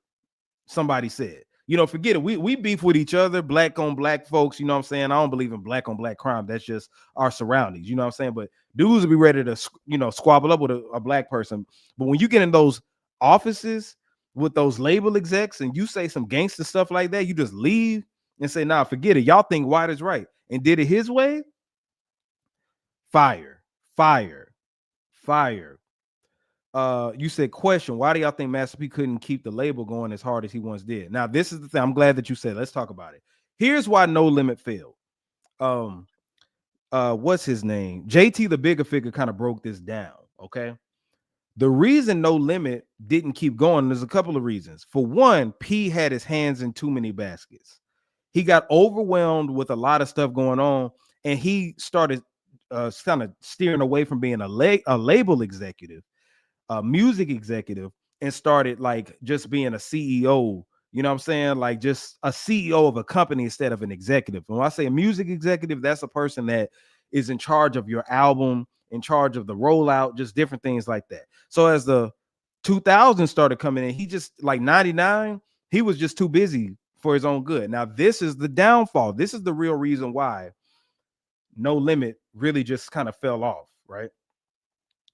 And how P doesn't own the catalog to No Limit or the master recordings anymore. P lost that. Want to know how? Even though 1998 was a very successful year for him and he was selling a bunch of records, you have a thing to where, you know, your distributor expects you to sell all of them, even if they go platinum. So what ended up happening was there were thousands of CDs that were left over, right? So y'all know how it goes with retail.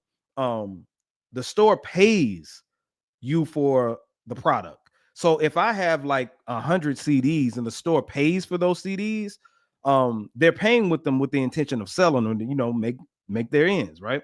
But if I give them 500 CDs, and even though I sold well, I still went platinum, but then I still have like 300 left over, I'm in the red and I still owe that money back. So that's what ended up happening, right? Eventually, all those albums that he put out from 98, 99 and all this other stuff, he started being in the red because even though those albums sold a lot collectively and people were going platinum and stuff, there was still a lot of hardware left over. Those albums were left over because every single person wasn't buying them up. So he was left in the red. So what happened is Priority Records, since they were in the red, they ended up selling the company. They sold Priority to, was it Capital, I want to say? So they still had that debt, and then Master P was still a part of it. So they were like, and I'm paraphrasing what it is, but they pretty much told him like, hey, you could sell us the catalog or you're gonna have to pay this shit back. So that's what happened. If you notice, he doesn't do any re-releases of Ghetto D. He don't do any re-releases of anything else, right? Now, I think he still has like maybe some of his publishing and stuff like that. And as an artist, he can still perform his songs and he probably gets money like royalties from it and all the other No Limit artists does. But he don't have the masters to No Limit and stuff like that. You know what I'm saying? Not from my understanding, but he ended up being in the red. So that's why he kind of, you know, he was still putting out music after that with the new No Limit and stuff. But that No Limit catalog from back then, yeah, he had lost all that. He had lost all that. You said the thumbnail picture of Birdman hating. Yeah, I had to make that, man. You said Universal invested in the rival projects. Yeah. So yeah, man. P had to go over. And y'all hit the like button. It's a lot of people up in here, man. Hit that like button for me. Shout out to the super chat. If y'all feel generous, hit the super chat. Send your boy $1 or something like that. But that's what happened with No Limit at that time. P ended up losing No Limit, unfortunately.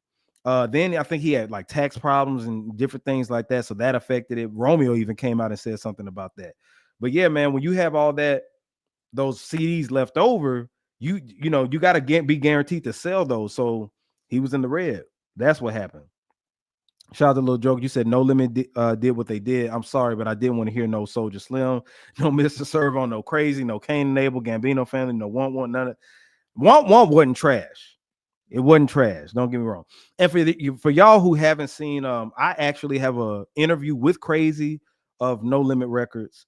I have an interview with Mr. Servo on No Limit Records. So go to my channel and make sure that you check those out. Check out my exclusive interviews with. This was around the time they put out the No Limit Chronicles. I had Crazy on my show and I had Mr. Servo on my show. For sure. You said KLC left. Another reason why No Limit went down. Yeah. Now KLC did leave, but No Limit still has some cool production because KLC, did he do any beats on the 504 Boys albums? I don't think he did on that 504 Boy album. Because they still had like Keno came in and did some good production, but I agree that is one of the reasons that they did have the downfall. Without that KLC Beats by the Pound production, you know, they kind of dwindled off. But Master P still was running though. Y'all remember New No Limit? Let's look at what happened in 2000. Before New No Limit, but in 2000 they still had Wobble Wobble. They still had Where You At, Whoa There, I'm Over Here, Whoa There. They had that. Silk the Shocker put out That's Cool in like what 2001, because he had My World My Way at that time, right? Romeo was still putting out music. Master P was still putting out music. Now I'm not saying it was the best. Chopper Style, that was the new No Limit. Even I don't know how deep y'all No Limit bag is, but when Master P was on Koch Records, y'all remember that? And he put out the Ghetto Bill Gates, and he put out Good Side, Bad Side with Shake What You Got in Them Jeans, and he had Act the Fool with Lil Jon. Master P was still going hard to me at that time. Y'all remember that? It wasn't nearly what it was in the heyday. Even that True song, Where You At, nigga? What he said? That Where You At song with True. Now they had replaced C Murder with Hallelujah. That was a fail. But you remember that was dope. That was dope. That True song. Where You At? So yeah, man. Yeah, that was dope back then for sure. But yeah, did y'all like when that Master P had put out Good Side, Bad Side, and all that stuff? I liked it. Yeah, I liked it. True. Where you from was dope. Yeah, Where You From? Man, that was dope. That was a harsh. I was listening to that in the gym the other day. I was listening to that in the gym the other day. People like to act like they forget, like Master P just fell off the face of the earth. Oh my God, when Cash Money took over from the 99 2000s, that's not true. He was still putting out stuff. It just wasn't as heavy and deep as it was. And he had a smaller squad. That True Where You From was dope. Was Goodfellas on cotton? Nah, Goodfellas was on Priority. He was still a Priority. I want to say that was one of the last albums he had on Priority. Then, like, cause Soldier Slim, I think that was still Priority, or was Soldier Slim the new No Limit? I know Chopper was the new No Limit, Chopper Style and all that. Cash Money was lucky it got cut short because it got real dark. Exactly. It could have got heavy. They would have ran out of gas because it already started off on the wrong foot already. It already had started on the wrong foot already. Yeah. You say, yeah, it was dope. Good Side, Bad Side was dope. Oh, okay, dope. Okay, yeah, Good Side, Bad Side was cool. That was a double disc. Okay, Soldier Slim was the old and new No Limit. Okay, so that one he put out in 2001 was the new No Limit. Okay. You said it was over when they came out to No Limit Soldiers, and when they dropped last night, one of the dopest thing ever. Exactly. And I showed y'all my reaction to when they did it. Let me show y'all this again from last night. Let me show y'all my reaction to when I was doing a live stream with people from Culturalist Theory, CJ, and all. I gotta give it to Birdman. There you go. You know I started. This is when it was over. Well, guess what, nigga? I was uptown too, and I started that what show? That's when it was over with. I got up out my seat. I had to walk into the camera. I just couldn't control myself, man. Couldn't control myself, man. That was wild. That's when it was over for me, though. Y'all follow me on Instagram too at JAYR3D. Yeah, that's when it was over for me. Um, what you talking about? Song catalog. You said I also noticed P's movie qualities went down as well. Yeah, they did. I mean, his quality of movies never really. Are you talking about like Hot Boys and all that? Like those kind of like theatrical releases? You talking about that? No one thought No Limit would win this versus. I definitely didn't. They put Bell. You buy. Listen, I knew No Limit was. Excuse me. They were going to win. The reason why I felt like No Limit was going to win simply because you put No Limit 90s, early 2000 songs next to Cash Money 90s, early 2000 songs. Cash Money, damn near looks pop. No Limit shit hit harder. It was just too harder.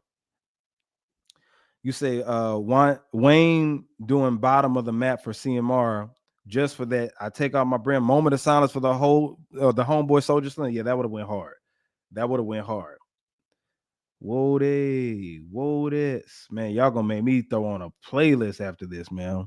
Some of that early No Limit Bay Area stuff was real good. Yeah. Now listen,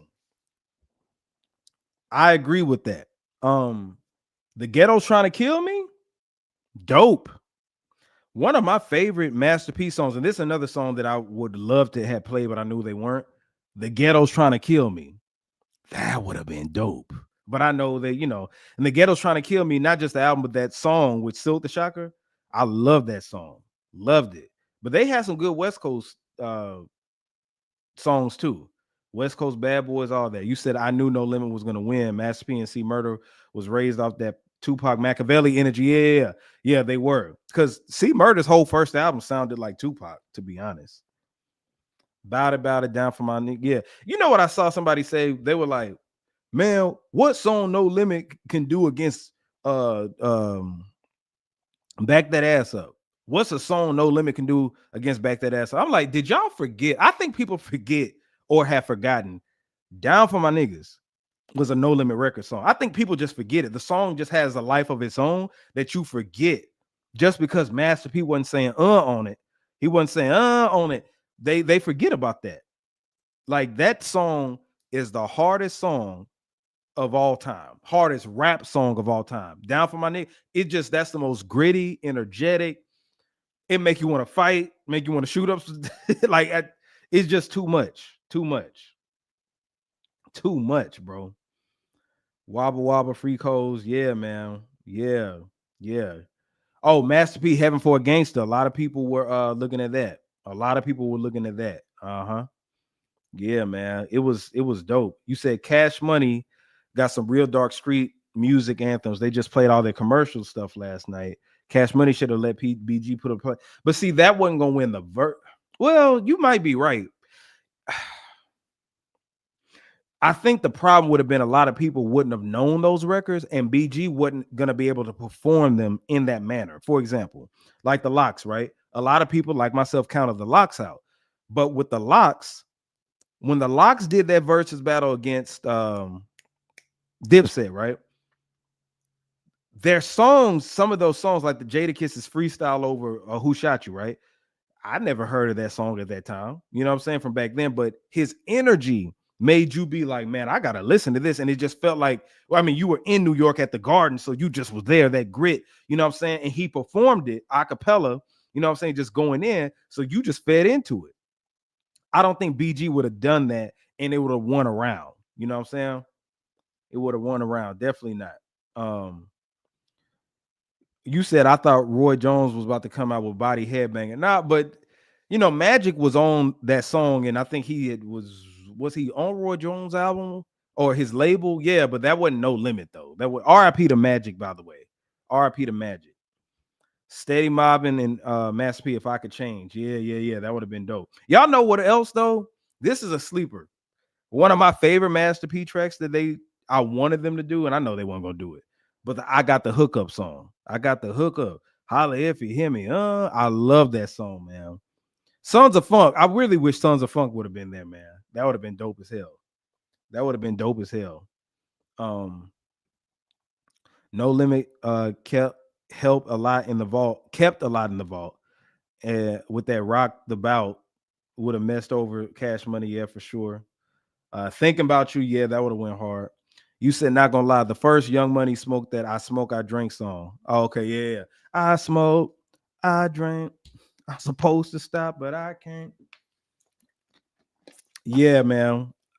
Phenomenal energy, man. Phenomenal energy. Y'all make sure hit that like button for me. Everybody needs to be hitting the like button if you have not done it. Shout out to Rejuice too. I hope you're a subscriber. Go ahead and subscribe. You said the tank just electrifies. Exactly. They killed it, man. But No Limit guest features. Who could they have brought out some guest features? Because Bun B was missing. Bun B was missing. But they should have had him. Cash Money didn't really have any guest features they could have brought out. See, one thing I like about both camps was that they didn't collab with a lot of people outside the industry like that. Everything was in-house. The only people that they really collab with was like, now it would have been dope if Foxy Brown would have came out there on that Party Don't Stop. That would have been dope. That would have been dope. Cash Money, they ain't really have. I mean, E40 was on Baller Blocking. Bun B had a song with Cash Money from back then. But yeah, it would have been different. Yeah. Homies and Thugs, okay. Shout out to Elvis Press Company. Imagine if they play Mac and Murder Kill song. Yeah, exactly. Yeah, that's one. P and Bone. Till We Dead and Gone. I would have loved that. And Bone was in Vegas too. They had a show in Vegas at some lowrider show. That would have been dope as hell if they would have brought Bone out. That would have been dope. Silk and Trina. That's cool song. Also, Silk and Maya. What if they would have brought Maya out? Silk and Maya would have been dope. Silk and Maya got some bangers. Maya had a song featuring Silk and then vice versa. That was dope. Yeah, Silk and Maya for sure. Yeah. A-Ball and MJG. Yeah, Dre, Snoop. Yeah. Because on the Bitch Please, wasn't yeah, they did a Bitch Please too, right? Yep, Goat shout out to Go 8162. Yeah, Bone was in Vegas. Yep, they were. Brother Lynch hung. Bumby was on, yep, Chopper City. Uh-huh. Yep. Yeah, No Limit had a bunch of bangers. Homies and Thugs, Scarface, yeah. C Murder Monica. They didn't. What song did C Murder Monica have? I know they dated. What song did they have? Yeah. Party Don't Stop with Foxy Brown. Yeah, that's why I said that. Shout out to Zone 6 Slugger. Make sure that you're a subscriber as well. Shout out to Young Twin. You said they could have did Laylo exactly. Subscribe to the channel. Yeah, I really wish they could have did. Imagine if Laylo would have came on. Doom. The crowd would have been like, oh shit. Because they was on the West Coast anyway, Vegas. Yeah, Silkemire would have been fine. Fire. What happened to that boy? Yeah. But see, that's the thing. They would have did what happened to that boy, but Clips wouldn't have. What if that would have been crazy if they did what happened to that boy and Clips came out there, which wouldn't have happened, but because of the beef and everything, that would have been wild, bro. Yeah, Cain and Abel Gangstified. What was that song Cain and Abel did with Mystical? That the Deltas. How many people went to HBCU here? Want to see you shake it like a dog? Throw that word. That wasn't on No Limit though. I don't think, right? Mystical was on there, but that wasn't on No Limit. Shake it like a dog. Mia X is the best gangster female rapper. She would rip Lil Kim, Foxy. But yes, I agree with you. 1,000%. 1,000, a thou wow, for sure. But I really wish Fiend could have did Mr. Want. There he is. Want. How we doing on Facebook? Yeah, shout out to my Facebook family. We got over 300 people up in here right now. We going in. Yeah, show that work. Cain and Abel, who are on No Limit. So show that work. Was that on No Limit? I thought that was like an independent release though. Now look, I forgot. How could I forget? What if Cash Money would have did Hypnotize Minds, Hypnotize Cash Money, tear the club up? Play it while you're hating. That is another one of the hardest songs ever. That would have been dope. Y'all remember that song? Play it while you're hating. That shit was dope as hell.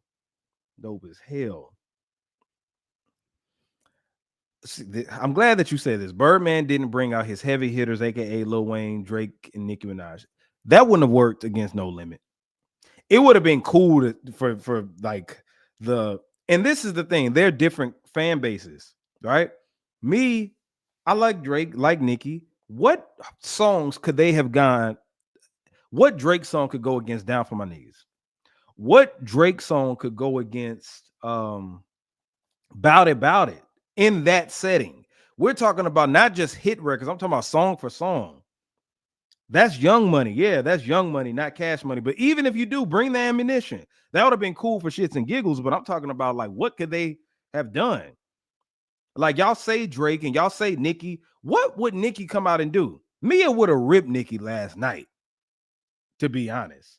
Matt got a song with Nas. Yeah, he does. That Nas was on that Master P Only God Can Judge Me album too. Drake Energy, maybe. Drake just got his ass beat by Kendrick, though. That wouldn't have been a good look. That wouldn't have been a good look. Neck of the Woods. Like, let me show you to my neck of the woods. Uptown. You talking about that one? You talking about that one? Mia would put BTA, yeah, belt the ass and Nicki. Exactly. Yeah, nah. Mia had too much energy last night. Nicki wouldn't have wanted to do that. She wouldn't have wanted to do it. Okay, yeah, okay, GOAT. That's what you were talking about. Yeah.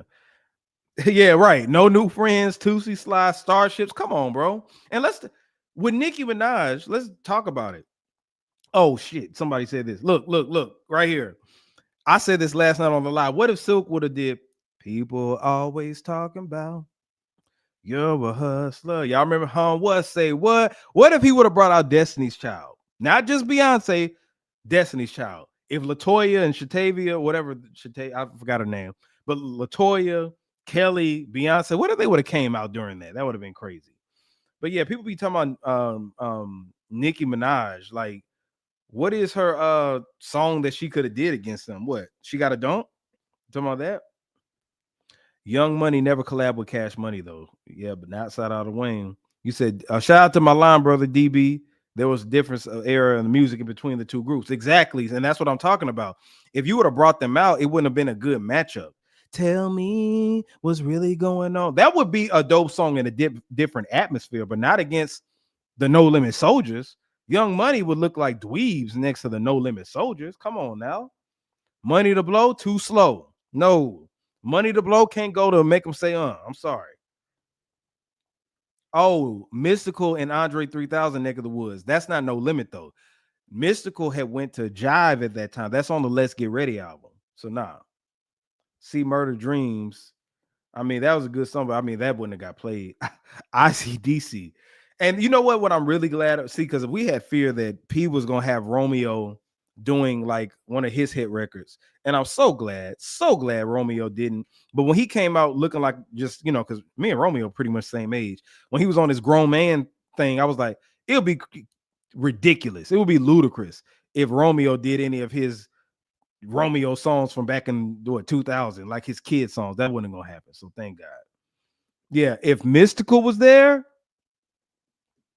you might as well cancel Christmas.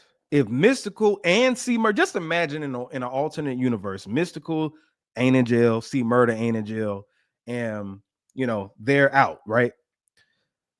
Cash Money wouldn't have. You could have Wayne, you could have whoever there. That it wouldn't have been no thing. Because Mystical is a crazy performer. Mystical would have been all on that Versus stage on the ceiling somewhere. Yeah. Know Your Clap. That wasn't Cash Money. That was UTP, Juvenile's label. Yeah. Shout out to Coach _Hardaway. I'm for the culture. I don't think there was a winner or losers. It was just huge for New Orleans. They both won. However, Master P outclassed Baby.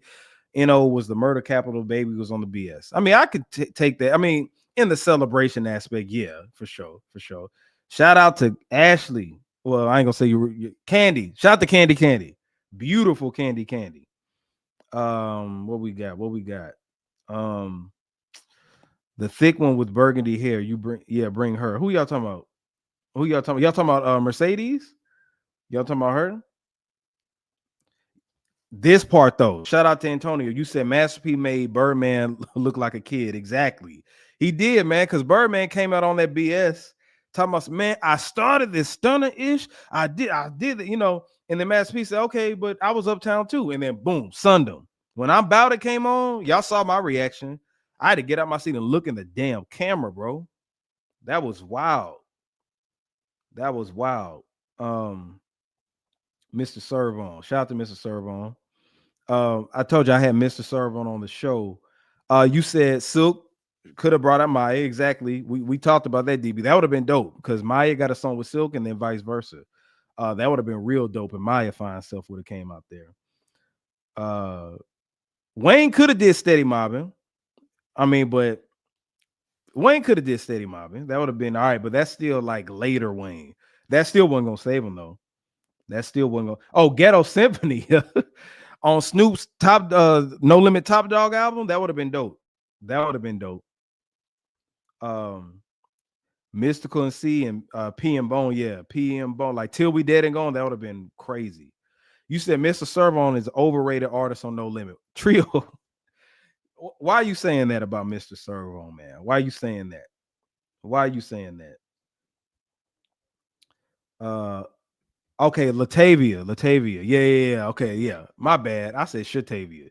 Yeah, she was my favorite. No. Look wise, Latoya was my favorite. I'm talking about the original Destiny Child, the four of them. I used to have a big crush on Latoya. Yeah, Mr. Servon Head and Shoulders. He could have did that. Mr. Servon was out there too. He was out there. A kick though. Yeah, I said a kick though. Yep. Pete, what y'all talking about? Pete didn't sell his soul. Stated this about it issue. No Limit is way bigger than Cash Money. Now, okay, shout out to Pretty Thing. Even Diplomats tried redoing About It. Yeah, exactly. And the Diplomats were there. Dipset was there, except Cameron. And I was wondering, I asked my homie CJ, I said, hey, I said, what if they bring them out for the About It Part 3? Y'all remember About It Part 3? When Master P was on there, Master P killed About It Part 3. That was on Diplomats album. Yeah, Latoya, yeah, fine. That used to be my favorite Destiny Child, man, when it was the four of them. Now look, this is one of my favorite C Murder songs, but he was on Koch at that time. That's not a No Limit song, but figuratively speaking, if they were out and him and BG did that, that would have been dope. You said No Limit, Too Deep. They was dropping like every week. Exactly. It was a lot going on. Yeah, I was, man, No Limit doing Let's Get 'Em or Ghetto Dope. That would have been dope. No pun intended.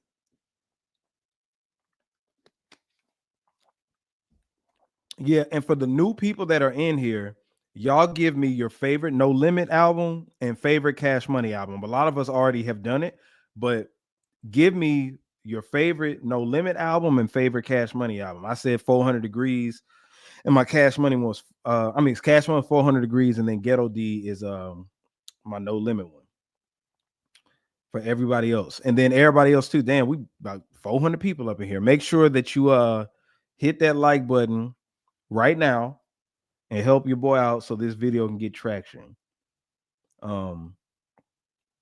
Okay, go 816. You said Ghetto D and Guerrilla Warfare. Okay, fair. That's good. Y'all, everybody else, we said one Cash Money, one No Limit favorite. Okay. You said so we got Ghetto D and Guerrilla Warfare. Okay, Ghetto Dope 400 Degrees. Shout out to the Shogun of Whitnell 87. That's me. All right, so Rejuice, you said Ghetto D. Now, what's your Cash Money one?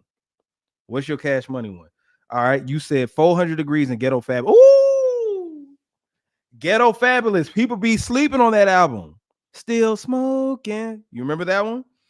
I Keep It High. You know what I like? What? Exactly. All right. We got another one. You said 400 Degrees and Ghetto Dope. That's me. That's me too. Okay. So TRU, which TRU album though? Are y'all talking about the Crime Family? Are you talking about the double disc? Well, shit, both of them was double disc. The one with Swamp Niggas on there. True to the Game. Like, which one y'all talking about? We got, yeah. Who else? Yeah, okay, True to the Game. Okay, all right. Okay, I got you. Yeah. Those Yeah, those are dope. But like I said, man, all together, Cash Money, they songs are too polished next to No Limit. Too polished next to No Limit. You said No Limit. So you just naming your favorite No Limit albums. You got Ghetto D, True to the Game, Life or Death. Okay, Cash Money, 400 Degrees, Chopper City in the Ghetto, Get It How You Live. Okay. All right. Mystical, Unpredictable, and Lil Wayne, Lights Out. Okay. All right. Yeah. Let's turn a black fingernail, burn my eyes halfway open. Light it up, cut it up. That was dope. Okay. Now this is the thing. Young Bleed, that's not a No Limit album, though. My Balls, My World. Did y'all know that that's not a No Limit album? That's a Priority Records album. That's not a No Limit album. 400 Degrees. Okay. 400 Degrees versus Life or Death. Okay. Yeah. I got 400 Degrees over there if you compare. 500 Degrees and Unpredictable. I love 500 Degrees. 500 Degrees before Carter 1 came out was my favorite Lil Wayne album. All right. Y'all remember, sidebar, do y'all remember when Master P had stopped being y'all remember he got clean for a second? Y'all remember this was in like 2007. Yeah, because Master P had he had did like a little life change thing, and he changed No Limit to Take a Stand Records, and him and Romeo put out an album called Hip Hop History or some bullshit like that. And Master P cleaned up his image. Y'all remember that? I was so disappointed in P at that time because he was going hard with all those Koch Records releases and all that, and then eventually he had did that Take a Stand Records BS. Do y'all remember that? Let me see if I can find that. Let's see.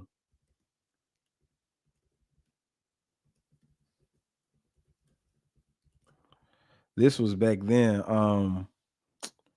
Let's see. Can I find it? Yeah, right here. Let me share my screen with y'all. He cleaned up his image back then. And this one right here. Let's see if it goes to it. Damn, where'd it go? I don't know where it went. Yeah, it took me something else, but like right here, if y'all can see in the corner, Miller Boys, Hip Hop History. And he had a thing called Take a Stand Records. Y'all remember that? I was like, come on, P. But then eventually, now let me test y'all No Limit knowledge now. Do y'all remember back in like 2010? No, 2011, when Master P came back, had tried to do a little comeback, and it was sounding good. And he put out that mixtape called TMZ, Too Many Zeros. And he did the song with Gucci Mane and stuff. Y'all remember that? I thought that shit went hard back then. That went hard back then. It was like 2011 when Master P just out of the blue just started making music again, and he was back on his hard-ish, you know what I'm saying? That was so dope. That was so dope. P had the new No Limit about it featuring Money Mafia. You could tell P didn't want to say some of them words last night. Yeah, you could, but that element, it brought out a different element to him when he was going back and forth for Birdman and stuff like that. Like it came out of him because he said on an interview, he said, "Man, we're gonna bring the streets back for one night." So he tapped back into it because he was dropping F-bombs, N-bombs, and all that other stuff. But I could tell he didn't want to do that. You said Master P featuring Ace B and the Black Agent Kid. They made some hard jams, and Master P was working with Fat Trail and Alley Boy and everybody.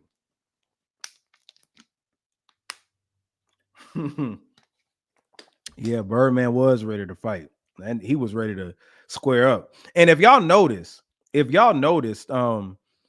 when Master P had said, Birdman, you started that stunner shit, I know you did. And then Birdman said, nigga, I started this stunner shit. And when he did that, Tamar Braxton took the mic away from Birdman. She took the mic away because he wanted to say some more stuff. Do y'all remember that? If y'all go back and look at that clip, Birdman was about to keep talking, but Tamar took his mic away. Yeah, that was funny. You said versus last night was like Dipset versus Locks. Juvie was holding it down like Cam, but they still got smoke. Yeah, for sure. Yeah, for sure.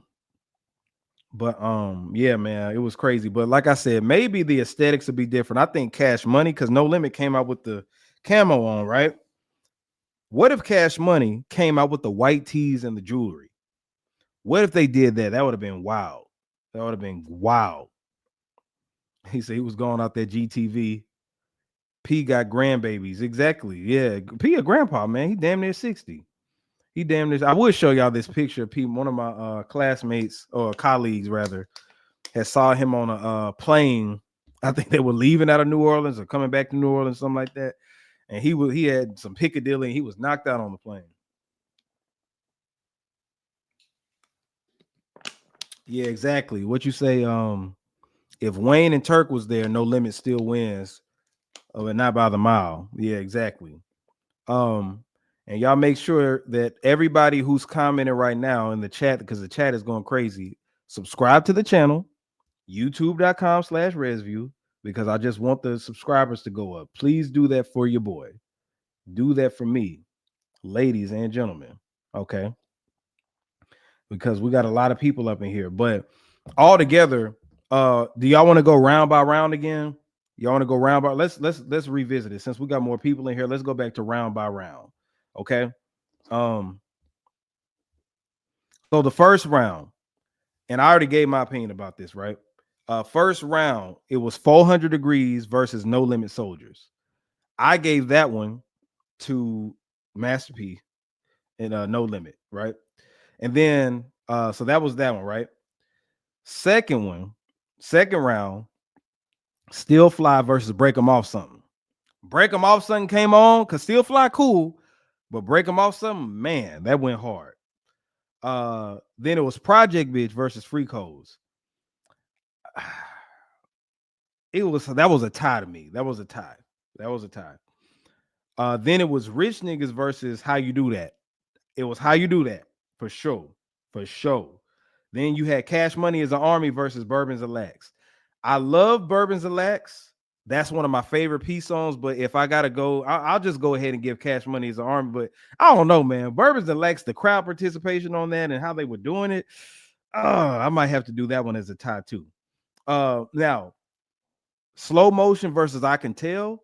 Mac did his thing, but it wasn't too many songs that was going to be Slow Motion. And then you had Bling Bling versus It Ain't My Fault. I'll give Cash Money that one. I'll give him Bling Bling. Then you had Set It Off versus Mr. Ice Cream Man. Mr. Ice Cream Man. That's hey, yeah. Okay, you said Boss Bitch. That's the song that I was trying to think about earlier. Yeah, with Mac and Mia X. That would have been dope. Mr. Ice Cream Man. Yeah, it got Set It Off. Then you had Number One Stunner versus Bout It. That was the death blow, one of the death blows right there. Yeah, so Bout It, No Limit got that one. Get Your Roll On versus Make Them Say I get Make Them Say I Need a Hot Girl versus Chopper Style. I give it a Chopper Style. And then Millie versus Down for My Niggas. Come on, bro. Come on, man. Come on, that was it. So track by track, it wasn't even close to some of those songs. And the key thing in a versus battle is you have to be able to match your opponent. And I knew that when Cash Money was going to go first, ladies and gentlemen, I knew what he say, play Bourbons and Lax at my funeral. Hey, that's one of my favorite songs ever. Like I could man, it's taking me a time, man. When I got my first car, I had a Honda Accord. I had 212s in the back. It was a stick shift. I used to bump that down the block. But anyway, when you're doing a versus battle, man, like I knew when Cash Money was gonna go first, I said, No Limit finna spank him every time. And I wasn't let down. No Limit was spanking them every time after that. So yeah, you said Drake didn't lose to no damn K Dot. Yeah, you tripping. You a Drake fan? This may not be the room for you, a player. It may not be the room for you. You say if your songs aren't good, your stage presence and your image needs to be better. But they have good songs, though. They have great songs. No Limit got some of the best beats. Bass hit you, and that's what I'm saying. Rejuice, exactly. Like Bourbons and Lax, Break 'em Off Something. Like those are hard hitting beats, and that's how they ended up winning. I Miss My Homies. That would have been a good closer. He said, if you don't know all the words to Bourbons and Lax, I can't fuck with you. Right. Wood grain with the leather seats. Shout out to my homie Quentin Beasley, the original QB. Quentin Beasley. Quentin motherfucking Beasley, all the way in Japan. Ain't you in Japan, Tokyo or something? KLC was the MVP. Now, I can't say KLC. I'll say Mia was the MVP. I got to go with Mia. Can't say KLC. KLC is one of them. The runner-ups are KLC and Juvie. And Juvie by default because he had to carry it by himself. But, yeah. Right. The Owls, listen, man, if you're a Drake fan, this ain't the room for you right now. I'm sorry. This is a room. My channel pretty much is more Kendrick based. I ain't gonna lie. I've tried different test runs to see, like when I do polls and stuff like that, most people lean towards Kendrick. Yeah, most people lean towards Kendrick. My first piece of ass, man. What you talking about, man? What you talking about? What are you talking about? No Limit, hands down. Yep. Shout out to the No Limit soldiers. Nicki Minaj better worry about Cardi B kicking her ass. Yeah. True. Yep. I'm down for my ma'am. Trying to tell you, Cash Money DJs was like, and see, that's what was confused. I thought that Manny Fresh was gonna be their DJ. So I don't know what was up with that. Now, Evans, what you talking about? Locked up Akon. What you talking about, man? What are you talking about? If you still think Drake won, you better hope that poetic justice theory ain't true. Exactly. But yeah, man. It was a great battle. Had a great time watching it. You say KLC and Manny are two of the hugest down south staples in history. Exactly. People forget KLC did Move, Get Out the Way. He did that one. He did some production on Mystical's album too, on Let's Get Ready. You remember? I think Manny was trying to DJ and perform. Exactly. Mia X stole the whole damn show fine and said, yeah, she looked good. See, Mia X was always cute back then, but she looked real nice now. Okay, Akon featuring C Murder. Okay, I see what you're saying. No Limit was better. Their energy was on point. Yes, sir. To me, Birdman was jealous of Master P, and he disrespects Turk, his Cash Money homie. Yeah, Birdman got a bug in his ass about Master P, man. He's still jealous. Whatever P told him during that time, y'all remember in the No Limit Chronicles, they said that Master P and Birdman had like a meeting or something like that.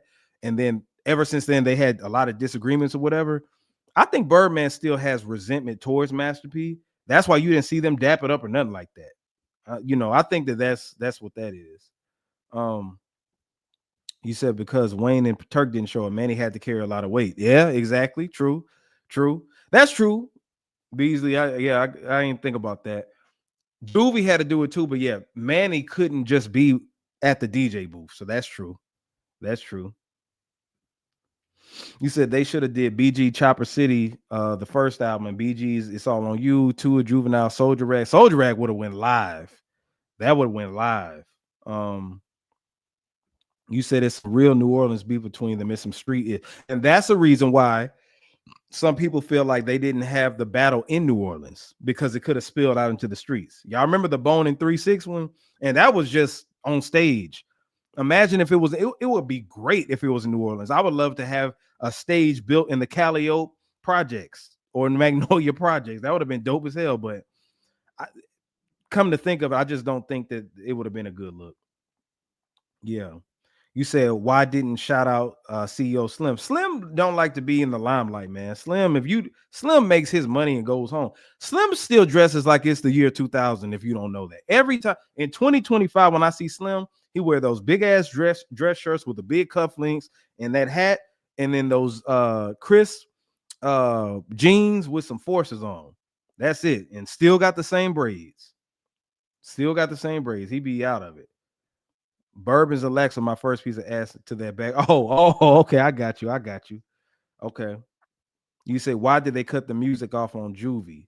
You talking about like when he started rapping, like or when he did that dick freestyle, when he was freestyling about his dick? You talking about that? Yeah. 1 hour wasn't enough time. Yeah, exactly. Not gonna lie, it's hurricane season. Having the venues in the South kind of just doesn't make sense at this time of year. That's true. Long time, yeah. Exactly. Yeah, man, it was wild, but man, you said Slim got them Stevie Harvey hats. I miss my Uncle Charles, y'all. Undertaker suits. Exactly. Yeah. But yeah, man, make sure all of y'all hit that subscribe button because it's damn near 400 people in here. And I would love for everybody to do me a favor and just hit the subscribe button. Do that for me. Whoever hasn't done it yet, because some of y'all already have, but hit that subscribe button. Cash Money beat the shit. Exactly. Juvie beat No Limit by himself. Okay, all right. What are you talking about? Oh, I read that wrong. You said Cash Money beat the ish out of No Limit. Okay, no, you tripping. Snoop Wallace, come on, bro. Nah, you're talking crazy. What are you talking about? What battle did you see yesterday? First off, Wayne and Turk wasn't even there. What are you? We're not about to do that. We might never do that. The rappers who envy other rappers came up under Birdman. Okay. How am I wilding out, Snoop Wallace? How? They didn't beat no breaks off of them like Cash Money. Yeah, Cash Money got demolished. What the hell are you talking about?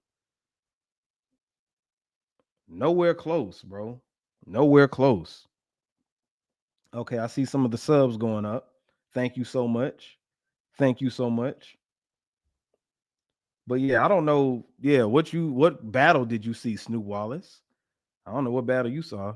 And they was having some sound issues. And I didn't even hear a lot of the sound issues because I was watching the live stream with other people. So we were doing a lot of commentary in between. So I didn't get a chance to hear all that. Yeah.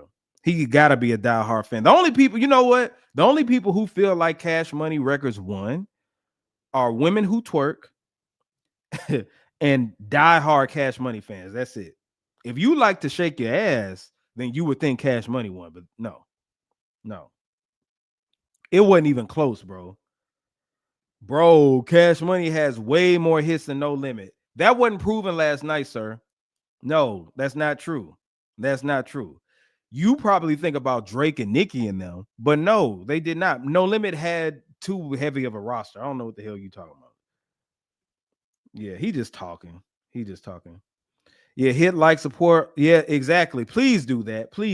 Hit the like and support. Yes, hit that like and hit share. Y'all going in on Snoop Wallace. Yeah, he must be from New Orleans or he likes to twerk or something. You probably like to twerk. There's no way that you sat there and watched Cash Money and you talking about they demolished them. How when Wayne wasn't even there? What are you talking about? The hell you talking about? Let me ask you this, Snoop Wallace. Let me ask you this. Who won the Drake and the Kendrick battle? See, this is what you got to do. We got to test him out. Snoop Wallace. Snoop. Who won the Drake and the Kendrick battle? What do you say, bro? Watch him out. Don't say another grown man like to twerk. You like to twerk. Okay. Why does Wayne not being there matter? Because he's a big star that was in Vegas and he's one of their biggest stars. They looked weak. That's a big thing. No Limit had plenty of people that were missing, but they had enough people there. What's my IG? Which at JAYR3D. At JAYR3D. You can find me on Instagram. Everybody can follow me on Instagram too. Let me show y'all my Instagram. For those who are on Instagram, you can follow me at JAYR3D. Snoop, is this good enough for you? You can find me on here. Hopefully you ain't trying to threaten me in my inbox or nothing like that. I don't want no smoke. I'm just saying, like, I can say what I want. You talking about I can't say another man. I don't want to see you twerk. I'm just saying you probably like to twerk if you feel like Cash Money won this versus battle. I just don't see how another grown man can say that Cash Money won the versus battle. Like, after what we just seen. That's like saying that Dipset won against the Locks. Real talk. But this is my Instagram for those who do want to follow me. You can follow me right there. What you said, nah, just don't talk to another man like that.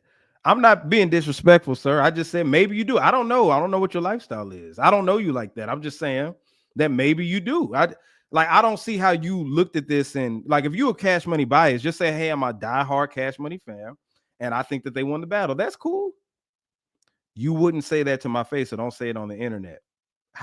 How do you know I wouldn't say it to your face? And I'm not trying to be disparaging, sir. I don't know who you are, but you came in here saying that Cash Money won, and you're not really saying why they did win, you know? And see, and you're making ignorant statements like this. Dipset has way better music than the Locks. I didn't say that they didn't. They didn't win the versus battle, though. They didn't win the versus battle. Yeah, Snoop Wallace, you kind of sounding in your feelings, brother. Like we're trying to have a discussion. You know, I'm not trying to be disrespectful. I'm not trying, and I know you're gonna probably light up my inbox. You tell me you want to like, what do you want to do? You want to talk? Locks might be the better rappers. They have better showmanship, and that's how you win a versus battle. That's how you win a versus battle. Now, why do I have to be a Cash Money fan because they won? Or a diehard fan, because there's no way that you could have seen what we've seen. It's about 400 people in here. And I don't know all who's watching on Facebook, but everybody, the general consensus is that No Limit won. Of course, Cash Money has more notoriety in the 2000s and beyond, and they're still having hit records come out that camp. But the obvious winners last night were No Limit. In comparison, when you play those tracks against each other, No Limit had the better outcome. Yeah, you getting all mad in the comments. You going in. You said Red's View Snoop Wallace equals Birdman troll account. Could be, baby. Could be up in here right now, y'all. He could be up in here. Oh my goodness, this Cash Money fan is sensitive. Yeah, bro. Did he answer the question, y'all? Because I can't keep up with everything. Snoop Wallace, who won? I'm doing a test right now. Who do you think, Snoop, won the Drake and the Kendrick battle? Because that's how we're gonna see. You said the twerk talk is unnecessary. I want to know that because some tells me that you might be a Drake fan too. You might be a Drake fan, like you might think that Drake won the battle. And typically, when people think that Drake won the battle, you know what I'm saying? They have so look at him. He said, what does this have to do with last night? It's kind of helping me figure you out a little bit. That's it. Because typically when people okay, all right. You saved yourself. Okay. I think Kendrick won hands down. Okay. All right. Yeah, because people, tend to kind of be on the soft side when it comes to something like that. You kind of in your feelings a little bit. So, I don't know. Kendrick smacked Drake. Okay. So now what? You still wrong. You're still wrong about last night. You know what I'm saying? It just, kind of seems a little bit much that you would think that. But yeah, it is what it is. And you say I'm talking crazy, but yeah, y'all can eat them up in the comments. It is what it is. He's saying I'm wrong. So I'm wrong, and everybody in the comments is agreeing with me. Everybody on the internet is agreeing with me. Like, I have a video right now that has just went viral on my Instagram that shows me getting lit to when Cash Money won. That shit is damn near 100,000 views right now. 100,000. And everybody's been sharing it, saying the same thing. Same thing. Yeah. But you said, bro, hands down, Dipset has better music. Kendrick smacked Drake. Cash Money has way better music, but they lost. You can feel Cash Money has the better music all day, but that don't mean nothing. No way, no mystical, not a real, No Limit. Okay. All right. It could be AI. This dude could be AI. If Wayne came out, what'd you say? If Wayne came out, it would have been an even more of a landslide. It wasn't no landslide. This dude says a landslide. So, okay, this probably just means that you're not a fan of No Limit. What year were you born? You ain't got to tell me your birthday. Just tell me what year were you born. No. Don't message me. Let's talk about it right here. You ain't got to message me. You ain't got to message me, brother. Just we're having it out right here. We're having a discussion. What year were you born? Snoop, tell everybody what year were you born? Here we go, assuming again. I'm just asking you because you sound like you may have been born after 2000. Tell me what year I was born. Okay, I'm guessing you're either late 90s or early 2000. saying that Cash Money won. Because what I'm saying is you probably weren't outside like that when No Limit was out. I was a kid back then, but I knew what was going on. And I had older cousins, older brothers. So we used to listen to No Limit like crazy. So yeah, what do you say? Probably 2009. That's it. I'm getting some 2000s vibes from you. I'm getting some you were born when 500 Degrees came out. I'm getting some you were born when Big Timers put out This How We Do It, Where I'm From. Uh-oh, here we go. I was born in 91. Okay. So 91 means let's do the math. So 91 means that you're the same age as my little brother, right? I have a little brother, a younger brother that was born in 91. He was like pretty much a baby during the No Limit era. So he's familiarized more so with Cash Money. So you just proved our point. That's the reason why you feel like Cash Money won. See, you grew up to hearing twerking music, 400 Degrees and all the other stuff, right? But you know, you probably were a fan more of the polished type of rap versus the grittier rap. You know what I'm saying? Like if you were born in 91, that means that, you know, as a 90s baby, your brain didn't start developing. Like you couldn't even buy CDs in the 90s. You couldn't buy CDs in the 90s. You couldn't drive in the 90s. It's certain things that you couldn't do.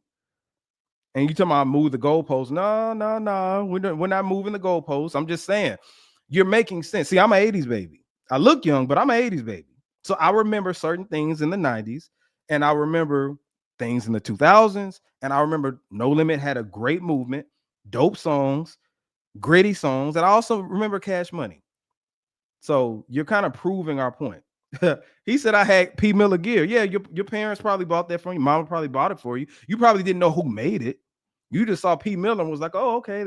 Is that like Ralph Lauren? P. Miller. Is that like Carl Kanai? You probably didn't know P. Miller was Percy Miller, right? So it's a lot of stuff that you probably just don't know. Yeah, no, he's obviously trolling, but I mean, you know, I'm just having fun.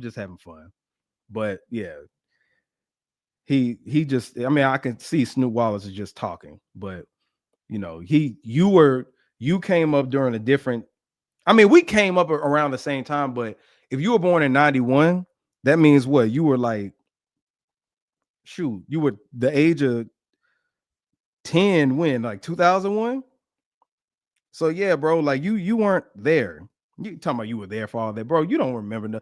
You probably only remember Make Them Say That's what you remember. You remember seeing Make Them Say when you were like 4 years old or some shit like that. That's probably it. You know.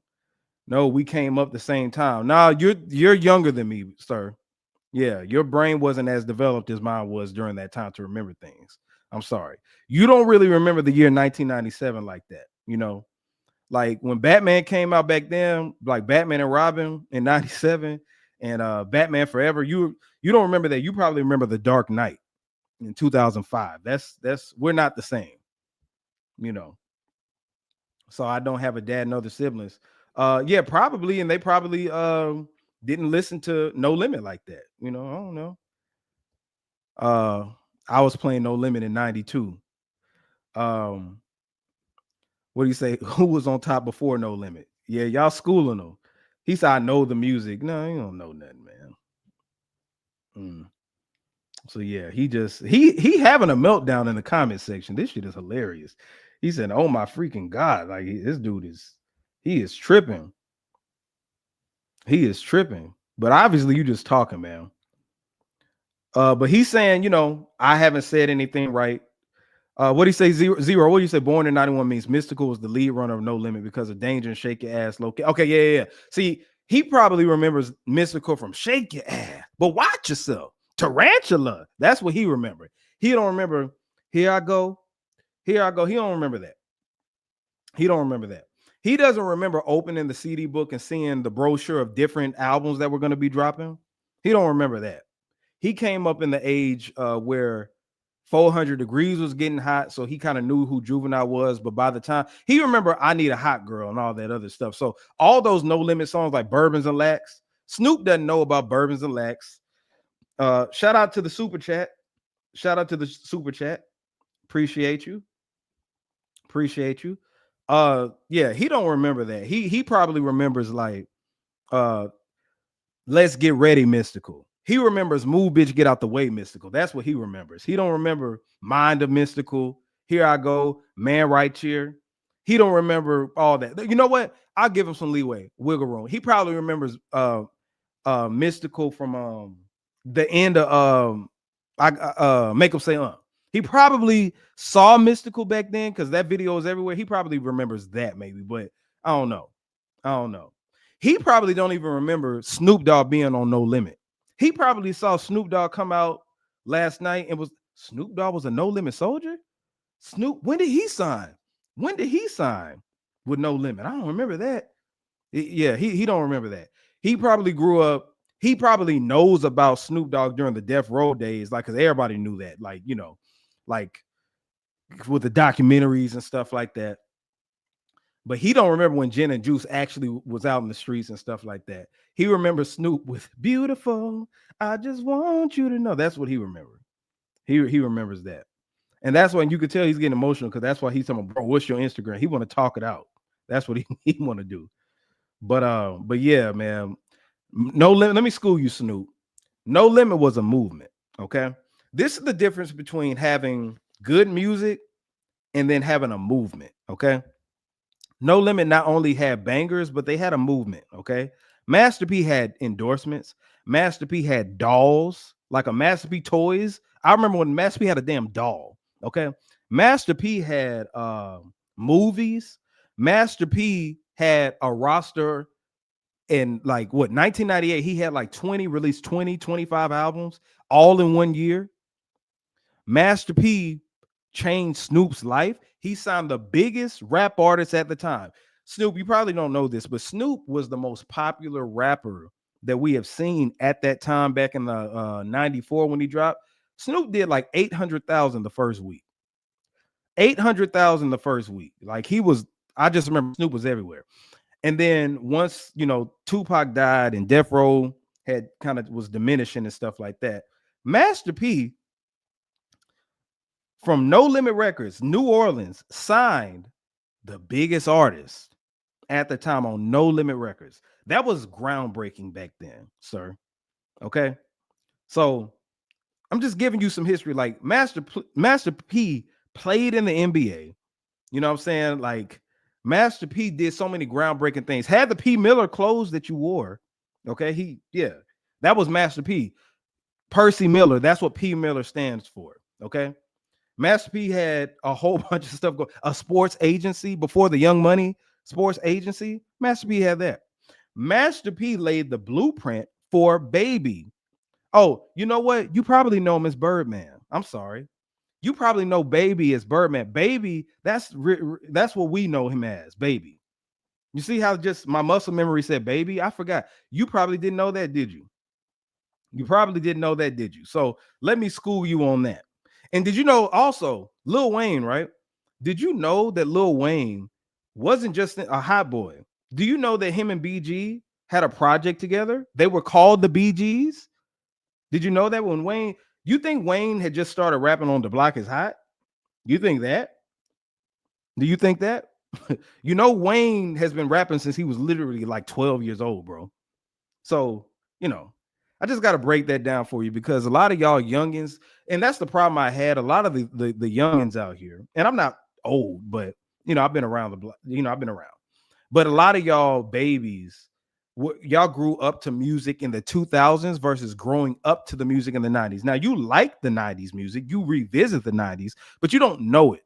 And when y'all started counting No Limit out, it was crazy because I heard y'all say ignorant stuff like Master P ain't got no hits. No Limit ain't really got no hits like that. What the hell are y'all talking about?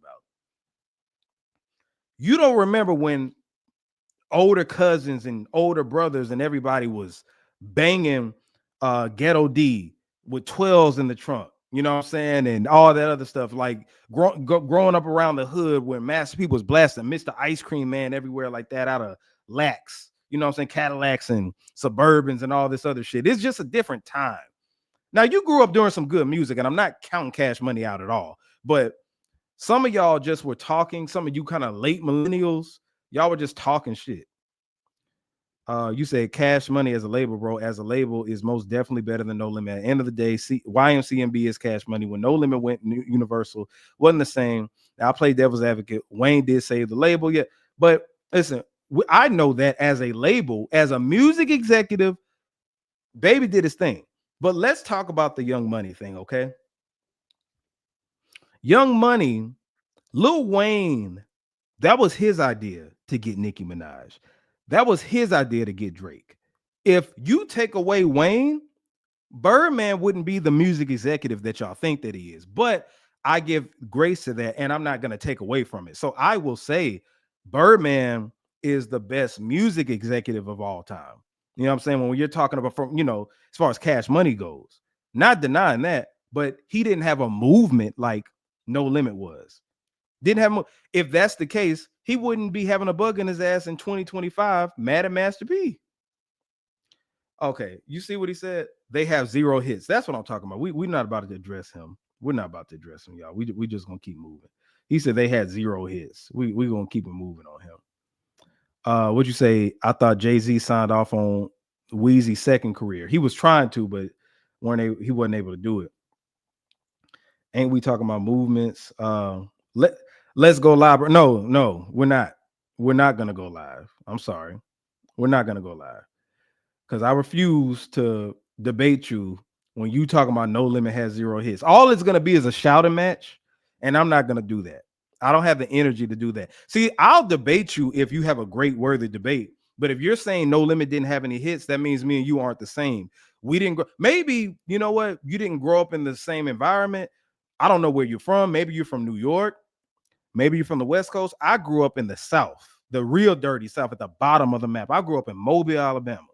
Okay, we at the very bottom. I grew up 2 hours away from New Orleans. So we're just not the same, bro. We're not the same.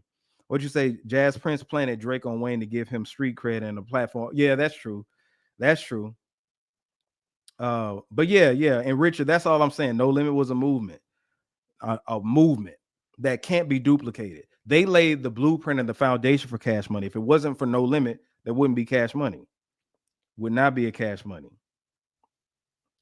Bro, you would lose. You're losing already. I don't even have to debate you to lose you. I'm just talking. Yeah, this is easy. Well, he said, bro, go live with Shig Smoke all the time. You're not him. Trust me.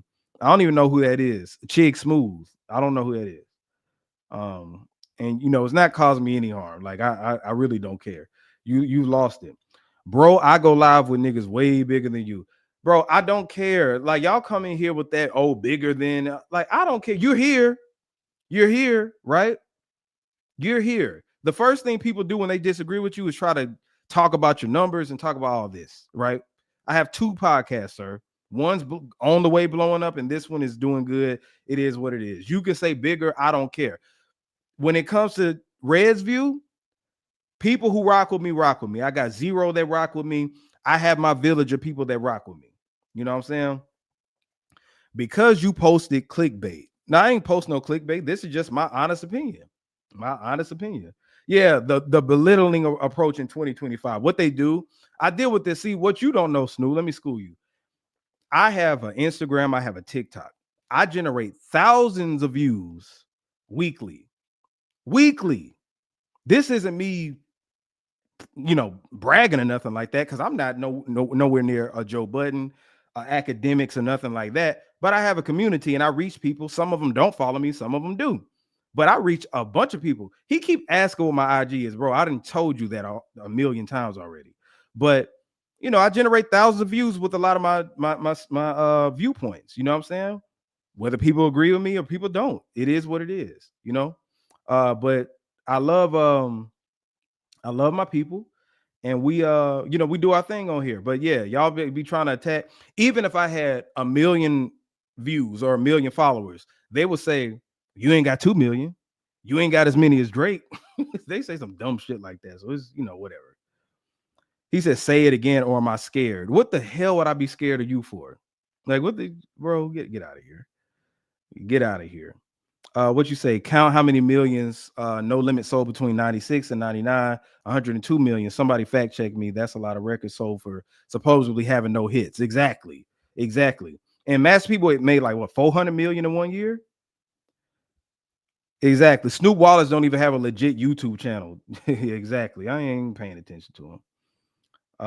So yeah. What'd you say? Tell him that so you don't do IG, you only do Facebook. Yeah, man. He just in his feelings, man. What'd you say, Rich? You said I'll say this. Mac was on his way to greatness before the case. Yeah, man. He was. Because he had a show stealing verse on Wobble Wobble. And y'all know Wobble Wobble was actually on Magic's album before it was on that 504 Boys album. But Mac did that.